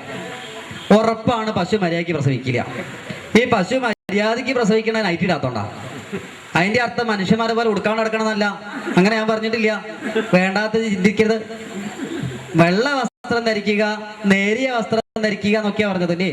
വേഷ്ടി മുണ്ടും ഉണ്ടാവില്ലേ വീട്ടില്, വേഷ്ടി മുണ്ടും ധരിച്ചോളൂ. വല്ലാണ്ട് ഇങ്ങനെ ഇല്ലേ മുറുക്കി കൊടുക്കാനൊന്നും പാടില്ല. ഒക്കെ വല്യമ്മയ്ക്ക് അറിയാം, വല്യമ്മയോട് ചോദിച്ചാൽ മതി ഇന്റർവെല്ല് വരുമ്പോ. ഒക്കെ പറഞ്ഞു തരും അല്ലെ. അല്ല വല്യമ്മയ്ക്കല്ല, വയസ്സായ ആൾക്കാർക്കൊക്കെ അറിയത്. ഇപ്പം അടിയിൽ എന്ത് ചെയ്യാനാ നമ്മള്. അതെ അതെ അതെ, ഈ ഉച്ചയ്ക്ക് പറയാം. അങ്ങനെ ലൂസായ വസ്ത്രങ്ങൾ ധരിക്കുക, അതിന് വീടൊന്നും പോകരുത്, നിൽക്കുകയും വേണം. അതിലാണ് വേഷ്ടിയും മുണ്ടും ധരിക്കാം, അതൊക്കെ നേരിയതൊക്കെ ധരിക്കാം. ഈ പൊകിടിന് ധാരാളം ശ്വാസം കിട്ടണം, പൊകിട് കൂടിയാണ് കുട്ടി ശ്വസിക്കുക. അപ്പൊ അല്ലേ, അതുകൊണ്ടാണ് ഈ കുട്ടിക്ക് മഞ്ഞപ്പിത്തം അല്ലേ, പ്രസവിച്ച പിറ്റേന്ന് മുതൽക്ക് എന്താ ഇക്യുബുലേറ്റർ എന്തൊരു സാധനം പറയില്ലേ, കോഴിക്കോട് പോലത്തെ സാധനം കൊണ്ടിട്ടില്ലേ കുട്ടീനെ ലൈറ്റൊക്കെ ഇട്ടിട്ട്. അതൊക്കെ ഈ ഗർഭിണി ആകുമ്പോൾ സൂര്യപ്രകാശം കൊള്ളയിട്ടാ. അപ്പൊ എന്തൊക്കെ ഭക്ഷണം കഴിക്കണം, എങ്ങനെ ജീവിക്കണം എന്നൊക്കെ വ്യവസ്ഥ ചെയ്തിട്ടുണ്ട്. ആ സമയത്ത് കഴിക്കുന്ന ഭക്ഷണമാണ് കുട്ടിയായിട്ട് മാറുന്നത്. കോഴിക്കോടുകാർക്ക് മാത്രം അഭിമാനത്തോടു കൂടി പറയാൻ പറ്റുന്ന ഒരു കഥ ഉണ്ട്. സാമൂതിരി ഭരിക്കുന്ന സമയത്ത് കോഴിക്കോട് ഒരിക്കൽ തമിഴ്നാട്ടിൽ നിന്ന് ഉദ്ദണ്ഡ ശാസ്ത്രികൾ എന്ന പേരുള്ള ഒരാൾ വരികയുണ്ടായി. മുല്ലപ്പെരിയാറിന്റെ പ്രശ്നമൊക്കെ ഉണ്ടാവുന്നതിന് മുമ്പേ. അങ്ങനെ അയാൾ വന്ന സമയത്ത് ഇവിടെ വന്നിട്ട് ഭയങ്കര വെല്ലുവിളിയൊക്കെ നടത്തി. കോഴിക്കോട് തളിയിലും ചുറ്റും കുറെ നമ്പൂരിമാർ താമസിക്കുന്നുണ്ട്. വാഷളായി ഇപ്പൊ ഒറ്റയാക്കും ഇയാൾ തോൽപ്പിക്കാൻ പറ്റണില്ല. അങ്ങനെ അയാള് കേമന ഇങ്ങനെ ഇനി ആരുടെ തോൽപ്പിക്കാൻ എന്നൊക്കെ പറഞ്ഞ് ഉദ്ദണ്ഡ ശാസ്ത്രികൾ നിൽക്കുന്ന സമയത്ത് ഈ തളിയിൽ അമ്പലത്തിലെ നമ്പൂരിമാരെല്ലാരും കൂടി തലയിൽ ഒരു മുണ്ടൊക്കെ ഇട്ടിട്ട് നേരെ കാരപ്പറമ്പിൽ ഒരു ഇല്ലത്തൊരു തീ പോയിണ്ടായി. കാരപ്പറമ്പ് നടന്ന സ്ഥലം അറിയില്ല എല്ലാവരും. അവിടെ അന്നൊരു വീട്ടിലൊരു ഗർഭിണി ഉണ്ട്. അങ്ങനെ എല്ലാ നമ്പൂരിമാരും കൂടി ഓരോ മണി അരി എടുത്തിട്ടേ ഇങ്ങനെ ബാലാമന്ത്രം എന്ന് പറയും, ബാലാമന്ത്രം ചോദിച്ച് വെള്ളത്തിലിടും. അങ്ങനെ ആ ചോറ് അരി വേവിച്ച് ചോറാക്കി ആ ചോറ് ഗർഭിണി കഴിക്കുകയുണ്ടായി. അങ്ങനെ ഭക്ഷണം കഴിച്ച് ചോറ് കഴിച്ച് ഒരു കുട്ടി ഉണ്ടായി. കുട്ടീന്റെ പേര് ആർക്കും അറിയില്ല. ആ കുട്ടീനെ അറിയപ്പെടുന്നത് കാക്കശ്ശേരി ഭട്ടതിരിപ്പാടുന്ന. ആ പേര് വരാനുള്ള കാര്യം, കുട്ടിക്ക് കാക്കേനെ കണ്ടാൽ തിരിച്ചറിയാൻ പറ്റും. ഇവരെ അച്ഛൻ ആദ്യം മരിച്ചുപോയി, ഗർഭത്തിലെ മരിച്ചുവായിരുന്നു. പക്ഷെ എന്നാലും ആദ്യമായിട്ട് ഇങ്ങനെ ബലിയിടുന്ന സമയത്ത് അമ്മ അങ്ങനെ ബലിയിടുമ്പം കാക്ക വന്ന് ബലിച്ചോറൊക്കെ തിന്നില്ലേ. അപ്പൊ ഇയാള് പറയും, അമ്മ ഇന്നലെ വന്ന കാക്കയല്ലത്, അത് മെന്നാന്ന് വന്ന കാക്കയാണല്ലോ, ഇന്നലെ വന്ന കാക്ക. അങ്ങനെ കാക്കകളെ കണ്ടാൽ തിരിച്ചറിയുന്ന ഒരു കുട്ടിയെ ആർക്കെങ്കിലും പറ്റുമോ? ഒരൊറ്റയാൾക്ക് പറ്റില്ല. അങ്ങനെ ഈ കുട്ടിയുടെ പേര് കാക്കശ്ശേരി ഭട്ടതിരിപ്പാട് എന്നായി.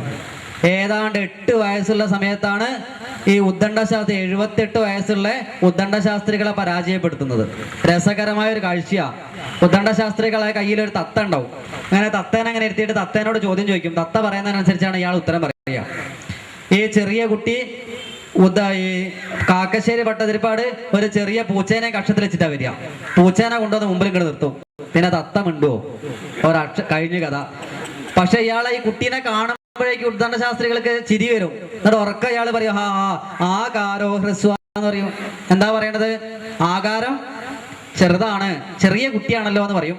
ഉടനെ ഈ ചെറിയ കുട്ടിയെ കാക്കശ്ശേരി ഭട്ടതിരിപ്പാട് നഹി നഹി ആകാരോ ദീർഘ. എന്താ പറയണത്? എന്നുള്ളത് ദീർഘാണ്, എന്നുള്ളതാണ് ഹ്രസ്വം, എന്നുള്ളത് ഹ്രസ്വമാണ്, എന്നുള്ളത് ദീർഘ. അങ്ങനെ തുടങ്ങി ഇവര് തമ്മിൽ ഗംഭീര സംവാദം നടന്നു. ഈ 78 വയസ്സുള്ള ഉദ്ദണ്ഡ ശാസ്ത്രികള് ഇവിടുന്ന് ഒരു വസ്തുവിനും പറ്റാണ്ട് തോറ്റ് തുന്നം പാടി പോണ്ടി വന്നു. അതിന്റെ ഓർമ്മയ്ക്കായിട്ടാണ് ഇന്നും കോഴിക്കോട് വെച്ചിട്ട് സാമൂതിരി ഗുരുവായൂരപ്പൻ ഹാളിൽ വെച്ചിട്ട് രേവതി പട്ടത്താനം എന്ന് പറഞ്ഞൊരു പരിപാടി നടക്കാറുണ്ട്. കേട്ടിട്ടില്ലേ എല്ലാവരും? പത്രത്തിൽ കണ്ടില്ലേ? അത് നമ്മൾക്ക് മാത്രം അങ്ങനെ ഉണ്ടാക്കി കൊണ്ടുവന്ന ഒരു കുട്ടിയുടെ ചരിത്രം ഉറങ്ങി കിടക്കുന്ന നാടാണ് നമ്മളെ ഒക്കെ. എന്തുകൊണ്ട് ഇനി നമ്മൾക്ക് അങ്ങനെ ഒരു കുട്ടീനെ ഉണ്ടാക്കി കൊണ്ടുവന്നൂടാ? ഇവിടെ കഴിക്കണ ഭക്ഷണത്തെ കുറിച്ചൊക്കെ വ്യവസ്ഥകള് ശ്രദ്ധിക്കണം. ഓരോരോ ഭക്ഷണം ഗർഭിണി കഴിച്ചാൽ എങ്ങനത്തെ കുട്ടി ഉണ്ടാവുന്നൊക്കെ പുംസവനത്തിന്റെ സമയത്ത് ഈ ആചാര്യൻ കുട്ടിക്ക് പറഞ്ഞു കൊടുക്കണ്ട്, ഈ ഗർഭിണിക്ക് പറഞ്ഞു കൊടുക്കണ്ട്. നീ അധികം മധുരം കഴിച്ചാലേ നിനക്ക് ഉണ്ടാവണ കുട്ടിയെ ഷുഗർ ഉള്ള കുട്ടിയായി തീരും. അതുകൊണ്ട് മധുരമൊന്നും അധികം കഴിക്കരുത് കേട്ടോ. പിന്നെയോ അധികം എരിവ് കഴിക്കാൻ പാടില്ല, എന്നാലോ രജോഗുണുള്ള കുട്ടി ഉണ്ടാവും. ചവർപ്പ് അധികം കഴിക്കരുത് കേട്ടോ. ചവർപ്പ് അധികം കഴിച്ചാലേ ഉണ്ടാവുന്ന കുട്ടി കറുത്തു പോവും. പിന്നെ ഓരോ ഭക്ഷണം കഴിച്ചാൽ എങ്ങനത്തെ കുട്ടി ഉണ്ടാവും. നീ ഒരുപാട് മത്സ്യം കഴിച്ചാലേ മത്സ്യം കഴിച്ചാൽ മത്സ്യത്തിന്റെ സ്വഭാവമുള്ള കുട്ടി ഉണ്ടായിത്തീരും. എന്താ മത്സ്യത്തിന്റെ സ്വഭാവം? എന്താ സ്വഭാവം? ചെറിയൊരു ചൂണ്ട കിട്ടിയാല് ആര് ചൂണ്ടിട്ടാലും കയറി കൊത്തിക്കോളൂ ഇല്ലേ? അത് അങ്ങനെ നമ്മളൊക്കെ അങ്ങനെ ആരെങ്കിലും ചൂണ്ടട്ടെ കയറി കൊത്തുക്കും നമ്മള്. അത് അങ്ങനത്തെ സ്വഭാവമുള്ള കുട്ടി ഉണ്ടായിത്തീരും. അതുപോലെ ഓരോ ഭക്ഷണം കഴിച്ചാല് ഒരുപാട് ഉടുമ്പിന്റെ മാംസം കഴിച്ചാല് അർബുദം, അശ്മീരി എന്ന് പറഞ്ഞ രോഗം ഉണ്ടായിത്തീരും. അതുപോലെ തന്നെ കോഴി മാംസം കഴിച്ചാല് ഓർമ്മക്കുറവ് ഉണ്ടാവും, തീരെ മറന്നോണ സ്വഭാവം ഉണ്ടാവുക. അങ്ങനെ ഓരോ കാര്യങ്ങൾ ആചാര്യന്മാരെ വ്യക്തമാക്കി വ്യവസ്ഥ ചെയ്തിട്ടുണ്ട്. ഒരുപാട് പുളി കഴിച്ചാല് കണ്ണിന് അസുഖമുള്ള കുട്ടി ഉണ്ടായിത്തീരും. എന്തിനാ കുട്ടീനെ 1-ാം ക്ലാസ് പഠിക്കുമ്പോ കണ്ണട വേണമെന്ന് പറയുന്നത്? ചോദിച്ചു നോക്കുക അമ്മേനോട്. ഗർഭകാലത്ത് ധാരാളം പുളി കഴിച്ചിട്ടുണ്ടാവും. ഇപ്പൊ പുളി കഴിക്കണം ആവശ്യത്തിൽ അധികം കഴിച്ചാല് നേത്രരോഗമുള്ള കുട്ടി ഉണ്ടായിത്തീരും. പിന്നെയോ എരിവ് ഒരുപാട് കഴിച്ചാല് ആ കുട്ടിക്ക് കുട്ടി ഉണ്ടാവില്ല. അനപത്യത ദുഃഖം ഉണ്ടാവും, കൗൺസിന്റെ എണ്ണം കുറയാന്നൊക്കെ പറയില്ലേ, അതൊക്കെ ഉണ്ടാവും. പിന്നെയോ ചവർപ്പ് ധാരാളം കഴിച്ചാൽ കറുത്ത ശരീരമായി തീരും. അത് മാത്രമല്ല വാതരോഗം ഉണ്ടാവുകയും ചെയ്യും. കുട്ടിക്ക് ചെറുപ്പത്തിലെ വാദം ഉണ്ടാവും. അപ്പൊ എന്റെ കുട്ടിക്ക് ഏതെങ്കിലും രോഗം വന്നാൽ ആരാ ഉത്തരവാദി? ഞാൻ മാത്രം ഉത്തരവാദി. പിന്നെയോ ഈ ഗർഭകാലത്ത് കലഹിക്കുന്ന സ്വഭാവമുള്ള അമ്മണ്ട് വിചാരിക്കുക വെറുതെ ഒന്നല്ല ഈ അമ്മായിയമ്മമാരെ അടുത്ത് സ്വന്തം വീട്ടിലേക്ക് കൊണ്ടാക്കണത്. ആ അമ്മായിയമ്മമാരെ കണ്ടാൽ ഈ കാലിന്റെ പെരുവരലിന്റെ മുകളിൽ ഒരു സാധനം ഇങ്ങനെ കയറി വരില്ലേ, പിന്നെ അങ്ങനെ കലഹം ഉണ്ടാക്കിയില്ലേ? അങ്ങനെ കലഹം ഉണ്ടാക്കിയാല് ഉണ്ടാവുന്ന കുട്ടിക്ക് അപസ്മാര രോഗം ഉണ്ടാവും. അതുകൊണ്ട് കുട്ടിയൊക്കെ അപസ്മാര രോഗം ഉണ്ടാവണ്ടെന്ന് വിചാരിച്ചിട്ടാണ് എന്ത് ചെയ്യണത്? ഗർഭിണി ആയ ഉടനെ എന്ത് ചെയ്യും? അല്ലേ വീട്ടിലേക്ക് പറഞ്ഞയക്കും. ഒരു കവറിൽ ഒരു പോലെ അഡ്രസ്സൊക്കെ എഴുതി ഒരു കവറിനകത്ത് ഒട്ടിച്ച് അങ്ങോട്ട് പാർസൽ ചെയ്യും. എവിടേക്ക്? സ്വന്തം വീട്ടിലേക്ക്. അവിടെ ആകുമ്പോൾ സ്വന്തം അമ്മേനോട് ഇത്ര കച്ചറ ഉണ്ടാക്കില്ലല്ലോ, ഭർത്താവിന്റെ അമ്മയോടെ കച്ചറ ഉണ്ടാക്കും. ഇപ്പൊ കലഹം ഉണ്ടാക്കിയാല് ഉണ്ടാവുന്ന കുട്ടിക്ക് അപസ്മാര രോഗമുള്ള കുട്ടിയായി തീരുക, അല്ലെങ്കിൽ വളരെ വാശിയുള്ള കുട്ടി ഉണ്ടായി തീരുക. സങ്കടം, ഗർഭകാലത്ത് ഒരുപാട് സങ്കടം ഉണ്ടാവുകയാണെങ്കിൽ ഉണ്ടാവുന്ന കുട്ടി അല്പായുസുള്ള കുട്ടിയായി തീരും. ഇതൊന്നും വെറുതെ പറയണല്ലോ കേട്ടോ, ജനറ്റിക്കലി 100% തെളിയിച്ചിട്ടുണ്ട്. ഇതൊക്കെ ആർക്ക് സംശയം ഉണ്ടെങ്കിലും അമേരിക്കയിൽ ഇതിനെക്കുറിച്ച് ശക്തമായ പഠനം നടന്നിട്ടുണ്ട്. അതിന്റെ റിപ്പോർട്ടുകൾ ഇന്റർനെറ്റിൽ തപ്പിയാൽ കിട്ടും. ജർമ്മനിയിൽ ഇന്നൊരു നഴ്സറി തുടങ്ങിയിട്ടുണ്ട്. അത് ഗർഭിണികൾക്ക് വേണ്ടിയിട്ടാണ്. 3 മാസം ഗർഭിണിയായാൽ അവിടെ കൊണ്ട് അഡ്മിറ്റ് ചെയ്യണം. 10 മാസമായി കുട്ടി പ്രസവിച്ചാലേന്ന് പറഞ്ഞയക്കൂ. അങ്ങനെ നല്ല കുട്ടികൾ ഉണ്ടാക്കി കൊണ്ടുവരാൻ ജർമ്മനി പ്രവർത്തനങ്ങൾ തുടങ്ങി. ഈ പുസ്തകവും നോളജ് മുഴുവൻ കയ്യിലുള്ള നമ്മൾ ഇപ്പോഴും ഇതൊന്നും ചിന്തിക്കാണ്ട് ഈ ഭാഗം വളരെ മോശമായിട്ട് ആ ഭാഗത്തേക്ക് നോക്കാണ്ട് നടക്കുന്ന ആൾക്കാരാണ്. ചിന്തിക്കുക. ഗർഭിണി അല്ലെങ്കിൽ അച്ഛനോ അമ്മയോ ആരെങ്കിലും ഒരാൾ ധാരാളം മദ്യം കഴിക്കുകയാണെങ്കിൽ ഉണ്ടാവണ കുട്ടിക്ക് ഒരുപാട് ദാഹം ഉണ്ടാവുക, ക്യാൻസർ തുടങ്ങിയിട്ടുള്ള അസുഖങ്ങളൊക്കെ ഉണ്ടാവുമെന്ന് പറയാം. മത്സ്യം ധാരാളം കഴിച്ചാൽ മറവി ഉണ്ടാവും. പന്നീന്റെ മാംസം കഴിച്ചാല് എപ്പോഴും കൂർക്കം വലിക്കുന്ന സ്വഭാവമുള്ളതായി തീരുന്ന പറയുക. എല്ലാ കൂർക്കം വലിക്കുന്ന ആൾക്കാരും അമ്മയും പന്നി മാംസം കഴിച്ചു എന്ന് ഞാൻ പറഞ്ഞിട്ടില്ല. കഴിച്ചാല് അങ്ങനെ ഉണ്ടാവും. പിന്നെ ഈ ഗർഭകാലത്ത് അന്യന് ആപത്തുണ്ടാവണം എന്ന് വിചാരിക്കുന്ന ആളുണ്ട്. വിചാരിക്കാം ചില ഗർഭിണികളില്ലേ, ഭഗവാനെ അടുത്ത വീട്ടിലെ ദാക്ഷാണി ചേച്ചിന്റെ തലയിൽ ഒരു തേങ്ങ വേണ്ടാൽ 50 ഉറുപ്പ്യ ഭണ്ണാരത്തിലിടാം എന്നൊക്കെ പറയണ പ്രാർത്ഥിക്കുന്ന ആൾക്കാരില്ലേ? ഇല്ലേ? അങ്ങനെ പ്രാർത്ഥിക്കില്ലേ? കാർ ഇടിച്ചു പോട്ടെ അങ്ങനെ പറയില്ലേ? ഉണ്ടല്ലേ? ഉണ്ട്. അങ്ങനെ വിചാരിച്ചാല് ഈ ഉണ്ടാവുന്ന കുട്ടിക്ക് എന്താ ഉണ്ടാവുക? അങ്ങനെ പ്രാർത്ഥിച്ച ഉണ്ടാവുന്ന കുട്ടി മുൻകോപിയായി തീരും. സാധനങ്ങളൊക്കെ വലിച്ചെറിഞ്ഞ് പൊട്ടിക്കുന്ന സ്വഭാവമായിരിക്കും. എന്തെങ്കിലും എന്ന് പറഞ്ഞാല് ഉടനെ ടി വി ടീ പൊട്ടി. വേറെ എന്തെങ്കിലും എന്ന് പറഞ്ഞാല് കൈ കിട്ടുന്ന സാധനമൊക്കെ എടുത്തെറിഞ്ഞാണ്ട് പൊട്ടിക്കും. ആ സ്വഭാവം ഉണ്ടാവും പറയാം. കലഹിക്കുന്ന കുട്ടിയാണ് അപസ്മാരം ഉണ്ടാവും. അതുപോലെ തന്നെ ഏറ്റവും പ്രത്യേകത എന്താണെന്നറിയോ? ഈ ഗർഭകാലത്ത് കൂടുതൽ മൈഥുനത്തിൽ താല്പര്യമുള്ള കുട്ടി ഉണ്ടായിരിക്കാം. എപ്പോഴും മൈഥുനത്തിൽ താല്പര്യം ഉണ്ടാവുക, അങ്ങനത്തെ താല്പര്യമൊക്കെ ഉണ്ടായി കഴിഞ്ഞാല് അത് വലിയ അപകടം കേട്ടോ. ഈ കുട്ടിക്ക് ഈ ലംബടത്ത് എന്നൊക്കെ പറഞ്ഞ കുറെ പ്രശ്നങ്ങൾ, മാനസിക പ്രശ്നങ്ങളൊക്കെ ഉണ്ടാവുന്നുണ്ട്. അതായത് അടക്കി വെക്കാൻ പറ്റാത്ത കാമദാഹമൊക്കെ കുട്ടിക്ക് ഉണ്ടാവും. അതൊക്കെ കുട്ടീൻ്റെ ഉള്ളിൽ സ്വഭാവ വൈകൃത്യങ്ങളൊക്കെ ഉണ്ടാക്കാൻ, ഈ സെക്ഷൽ ഡിസോർഡർ എന്നൊക്കെ പറയില്ലേ ഇംഗ്ലീഷില്? മലയാളത്തിൽ എന്താ പറയാ? ലൈംഗിക അരാജകത്വം എന്നൊക്കെ പറഞ്ഞൂടെ? അതൊക്കെ ഈ ഗർഭകാലത്ത് സ്ഥിരമായിട്ട് ലൈംഗിക ബന്ധത്തിലൊക്കെ ഏർപ്പെടുക, അങ്ങനെ ചിന്തയൊക്കെ ഉണ്ടായാല് കുട്ടിയൊക്കെ എങ്ങനെയൊക്കെ ഉണ്ടാവുമെന്ന് ആചാര്യന്മാർ വ്യവസ്ഥ ചെയ്തിട്ടുണ്ട്. അപ്പൊ ഇതൊക്കെ ഈ ഗർഭകാലത്ത് ചെയ്യാൻ പാടില്ലാത്ത കാര്യങ്ങളും പാടുള്ള കാര്യങ്ങളൊക്കെ പറഞ്ഞു കൊടുക്കുന്നതിൽ പെട്ട കാര്യങ്ങളാണ്. അവിടെ ഈ ഗർഭകാലം ശരിയായി ശ്രദ്ധിക്കണം എന്ന് പറയുന്ന സംസ്കാരമാണ് പുംസവന സംസ്കാരം. ഗർഭിണിയാണെന്ന് അറിഞ്ഞ് ഉടനെ ചെയ്യേണ്ടതാണ്. അപേക്ഷ നമ്മൾ ശ്രദ്ധിക്കേണ്ടത് TV കാണരുത്, ഒരുമിച്ച് ഭാര്യയും ഭർത്താവും ഈ മരിച്ച സ്ഥലങ്ങളിൽ പോകരുത്, ദുഃഖമുള്ള കാര്യങ്ങൾ ചിന്തിക്കരുത്, സന്തോഷമുള്ള കാര്യങ്ങൾ മാത്രമേ ചിന്തിക്കാവൂ. പിന്നെ കലഹം ഉണ്ടാക്കരുത്, കോപിക്കരുത്, മനസ്സിലെപ്പോഴും നല്ല ചിന്തകൾ ഉണ്ടാവണം. പുണ്യക്ഷേത്രങ്ങളിൽ പുണ്യനദികളൊക്കെ സന്ദർശിക്കാം. ആയാസം, ഒരുപാട് ആയാസമുള്ള കാര്യങ്ങൾ ചെയ്യരുത്. ഇവിടെ അനങ്ങാതിരിക്കണം എന്ന് ഒറ്റ സ്ഥലത്തും പറഞ്ഞിട്ടില്ല. അധികം കഠിനാധ്വാനം ചെയ്യരുത്, ആയാസമുള്ള കാര്യങ്ങൾ ചെയ്യരുതെന്ന് പറഞ്ഞിട്ടുള്ളൂ. അടിച്ചു കയറണ്ടാന്നും നെല്ല് കുത്തണ്ടാന്നും അല്ലെങ്കിൽ നടന്നു പോകണ്ടാന്നും കോണി കയറണ്ടാന്നും ഒരാളും പറഞ്ഞിട്ടില്ല. അങ്ങനെ പശുവും പൂച്ചയും പട്ടിയും കോണി കയറാണ്ടിരുന്നിട്ടല്ല സുഖമായിട്ട് പ്രസവിക്കണം. അതൊക്കെ ചെയ്തിട്ടാ നമ്മൾക്കും അതൊക്കെ ചെയ്യാം, സാമാന്യം ചെയ്യേണ്ട കാര്യങ്ങളൊക്കെ ചെയ്യാം. എൻ്റെ അമ്മ പറഞ്ഞു കേട്ടത്, ഞങ്ങളെ വീട്ടില് പൊരകിട്ടില്ലേ, പൊരകിട്ടിന് എന്നാ ഞാൻ ഉണ്ടായതെന്നാ. അമ്മ നെല്ല് കുത്തിയായിരുന്നു അല്ലേ. ഉടനെ ഒരു സംശയം, ഇപ്പൊ പ്രസവിക്കണോന്ന്. എന്നാ പിന്നെ അയക്കളയാൻ പിന്നേക്ക് വെക്കണ്ടെന്ന് വിചാരിച്ചിട്ട് ഉടനെ വന്നങ്ങോട്ട് മാറി അങ്ങോട്ട് പ്രസവിച്ചു. ഈ പ്രസവിച്ചോ ഇല്ലയോ എന്നുള്ള കാര്യത്തിൽ അമ്മയ്ക്ക് പിന്നെ സംശയമായിരുന്നു. കാരണം അങ്ങനെ സുഖമായിട്ട് പ്രസവിച്ചിട്ടുണ്ടല്ലോ ഞാനൊക്കെ. ഈ പ്രസവ വേദന എന്ന് പറയുന്ന സാധനം ഒന്നും പണ്ടത്തെ സ്ത്രീകൾക്ക് ഇല്ലായിരുന്നു. ഇത് പറയാൻ കാരണം, ഈ പണ്ടൊക്കെ കുട്ടികൾ വളരെ ചെറുതായിരിക്കും ഉണ്ടാകുമ്പോൾ ഇല്ലേ, ഇവിടെ ഇരിക്കണ വല്യമ്മേനോട്, വല്യമ്മ 12 പ്രസവിച്ചോ? ഇല്ല, ഉണ്ട്, 12 ഉണ്ട്. ഓ 12 ഉണ്ടായോ? 5 ഉള്ളൂ. അയ്യോ കഷ്ടായി പോയി. എന്നാലും പറഞ്ഞാലേ 12 പ്രസവിക്കും, പിന്നും പ്രസവിക്കാൻ താല്പര്യ. എന്നാലും 2 ആവായിരുന്നു ഒക്കെ തോന്നും. ഇവിടെ 1 പ്രസവിച്ച് കഴിഞ്ഞാൽ പിന്നെ സ്ത്രീകൾ അന്ന് തീരുമാനിക്കുകയും ജന്മം ഞാൻ പ്രസവിക്കില്ലെന്നാ. കാരണം ഇത് ഏറ്റവും ബുദ്ധിമുട്ടുള്ള ഒരു കാര്യമായിട്ടാണ് ഇവിടുത്തെ സ്ത്രീകൾക്ക് തോന്നുന്നത്. എന്തുകൊണ്ടാ പണ്ടത്തെ 13 പ്രസവിച്ച അമ്മ 2 ആവാ നല്ല ആരോഗ്യമൊക്കെ ഉണ്ടെന്ന് പറയണത് എന്തുകൊണ്ടാ? ഇതൊരു പ്രശ്നമല്ല, സുഖമുള്ള പരിപാടിയാണ് പ്രസവം എന്ന് പറഞ്ഞാല്. ഇന്ന് എന്തുകൊണ്ടാ പ്രശ്നമാകുന്നത്? പണ്ടൊക്കെ ഗർഭിണികൾ പ്രസവിക്കുമ്പോഴേ കുട്ടി 3 കിലോ വേണം നിർബന്ധമൊന്നുമില്ലായിരുന്നു. ഞാനൊക്കെ പ്രസവിച്ച സമയത്ത്, ക്ഷമിക്കണം ഞാൻ പ്രസവിച്ചാലല്ല, എന്നെ പ്രസവിച്ച സമയത്ത്, ഗ്രാമർ മിസ്റ്റേക്ക് എല്ലാവർക്കും ഉണ്ടാവും. എന്നെ പ്രസവിച്ച സമയത്ത് അങ്ങനെയൊക്കെ പറയാലോ. എന്നെ പ്രസവിച്ച സമയത്ത് എന്നെ ഒരു ഓർലക്സിന്റെ കുപ്പിയിൽ ഇട്ടൊക്കെയായിരുന്നു എന്നാണ് അമ്മ പറഞ്ഞിട്ട്. ചെറിയ കുപ്പിയിലേ അതിലിട്ടൊക്കെയായിരുന്നു. എന്നാൽ എനിക്ക് അവിടുന്ന് ഫുട്ബോൾ കളിക്കാനുള്ള സ്ഥലം ഉണ്ടാവുന്നത്. അത്രയും ചെറുതായിരുന്നു ഞാനൊക്കെ. അതുകൊണ്ട് സുഖമായിട്ട് പ്രസവിച്ചു. ഞാനിപ്പോ എന്താ ജീവിച്ചിരിപ്പില്ലേ? ഈ 5 പ്രസവിച്ച വല്യമ്മോട് വെച്ച് നോക്കൂ, കുട്ടി എനിക്ക് 3 കിലോ ഉണ്ടായിരുന്നു വെച്ച് നോക്കൂ. കട്ടൻ ചായയും കുരുമുളകും ശർക്കരയാണ് ഉണ്ടായത്. ചോദിച്ചത് അതല്ല, പ്രസവിക്കുന്ന സമയത്ത് കുട്ടി എത്ര ഉണ്ടായിരുന്നു എന്നാ. ഈ ഇച്ചിരി കുട്ടിയായിരുന്നു അല്ലേ? ഇതാണ് പറഞ്ഞത്. ചെറിയ കുട്ടിയാ. എന്താ മക്കളൊക്കെ ജീവിച്ചിരിപ്പില്ലേ? അപ്പൊ നല്ല ആരോഗ്യല്ലേ? നല്ല ആരോഗ്യമുണ്ട്.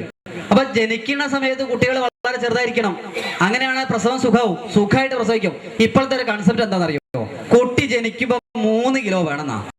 എന്നിട്ട് അത് 3 കിലോ അല്ലെങ്കിലോ ഇതിന് നാട്ടിൽ കിട്ടാത്ത സകല പ്രോട്ടീൻ പൗഡർ ഈ അമ്മേനെ കൊണ്ട് തീറ്റിച്ച് പിന്നെ ബലൂണിൽ കാറ്റ് ഇറക്കിയതാണ്. പിന്നെ നിറച്ച് ഈ കുട്ടീനെല്ലാം ഒരു പ്രത്യേക പരുവത്തിലാക്കും.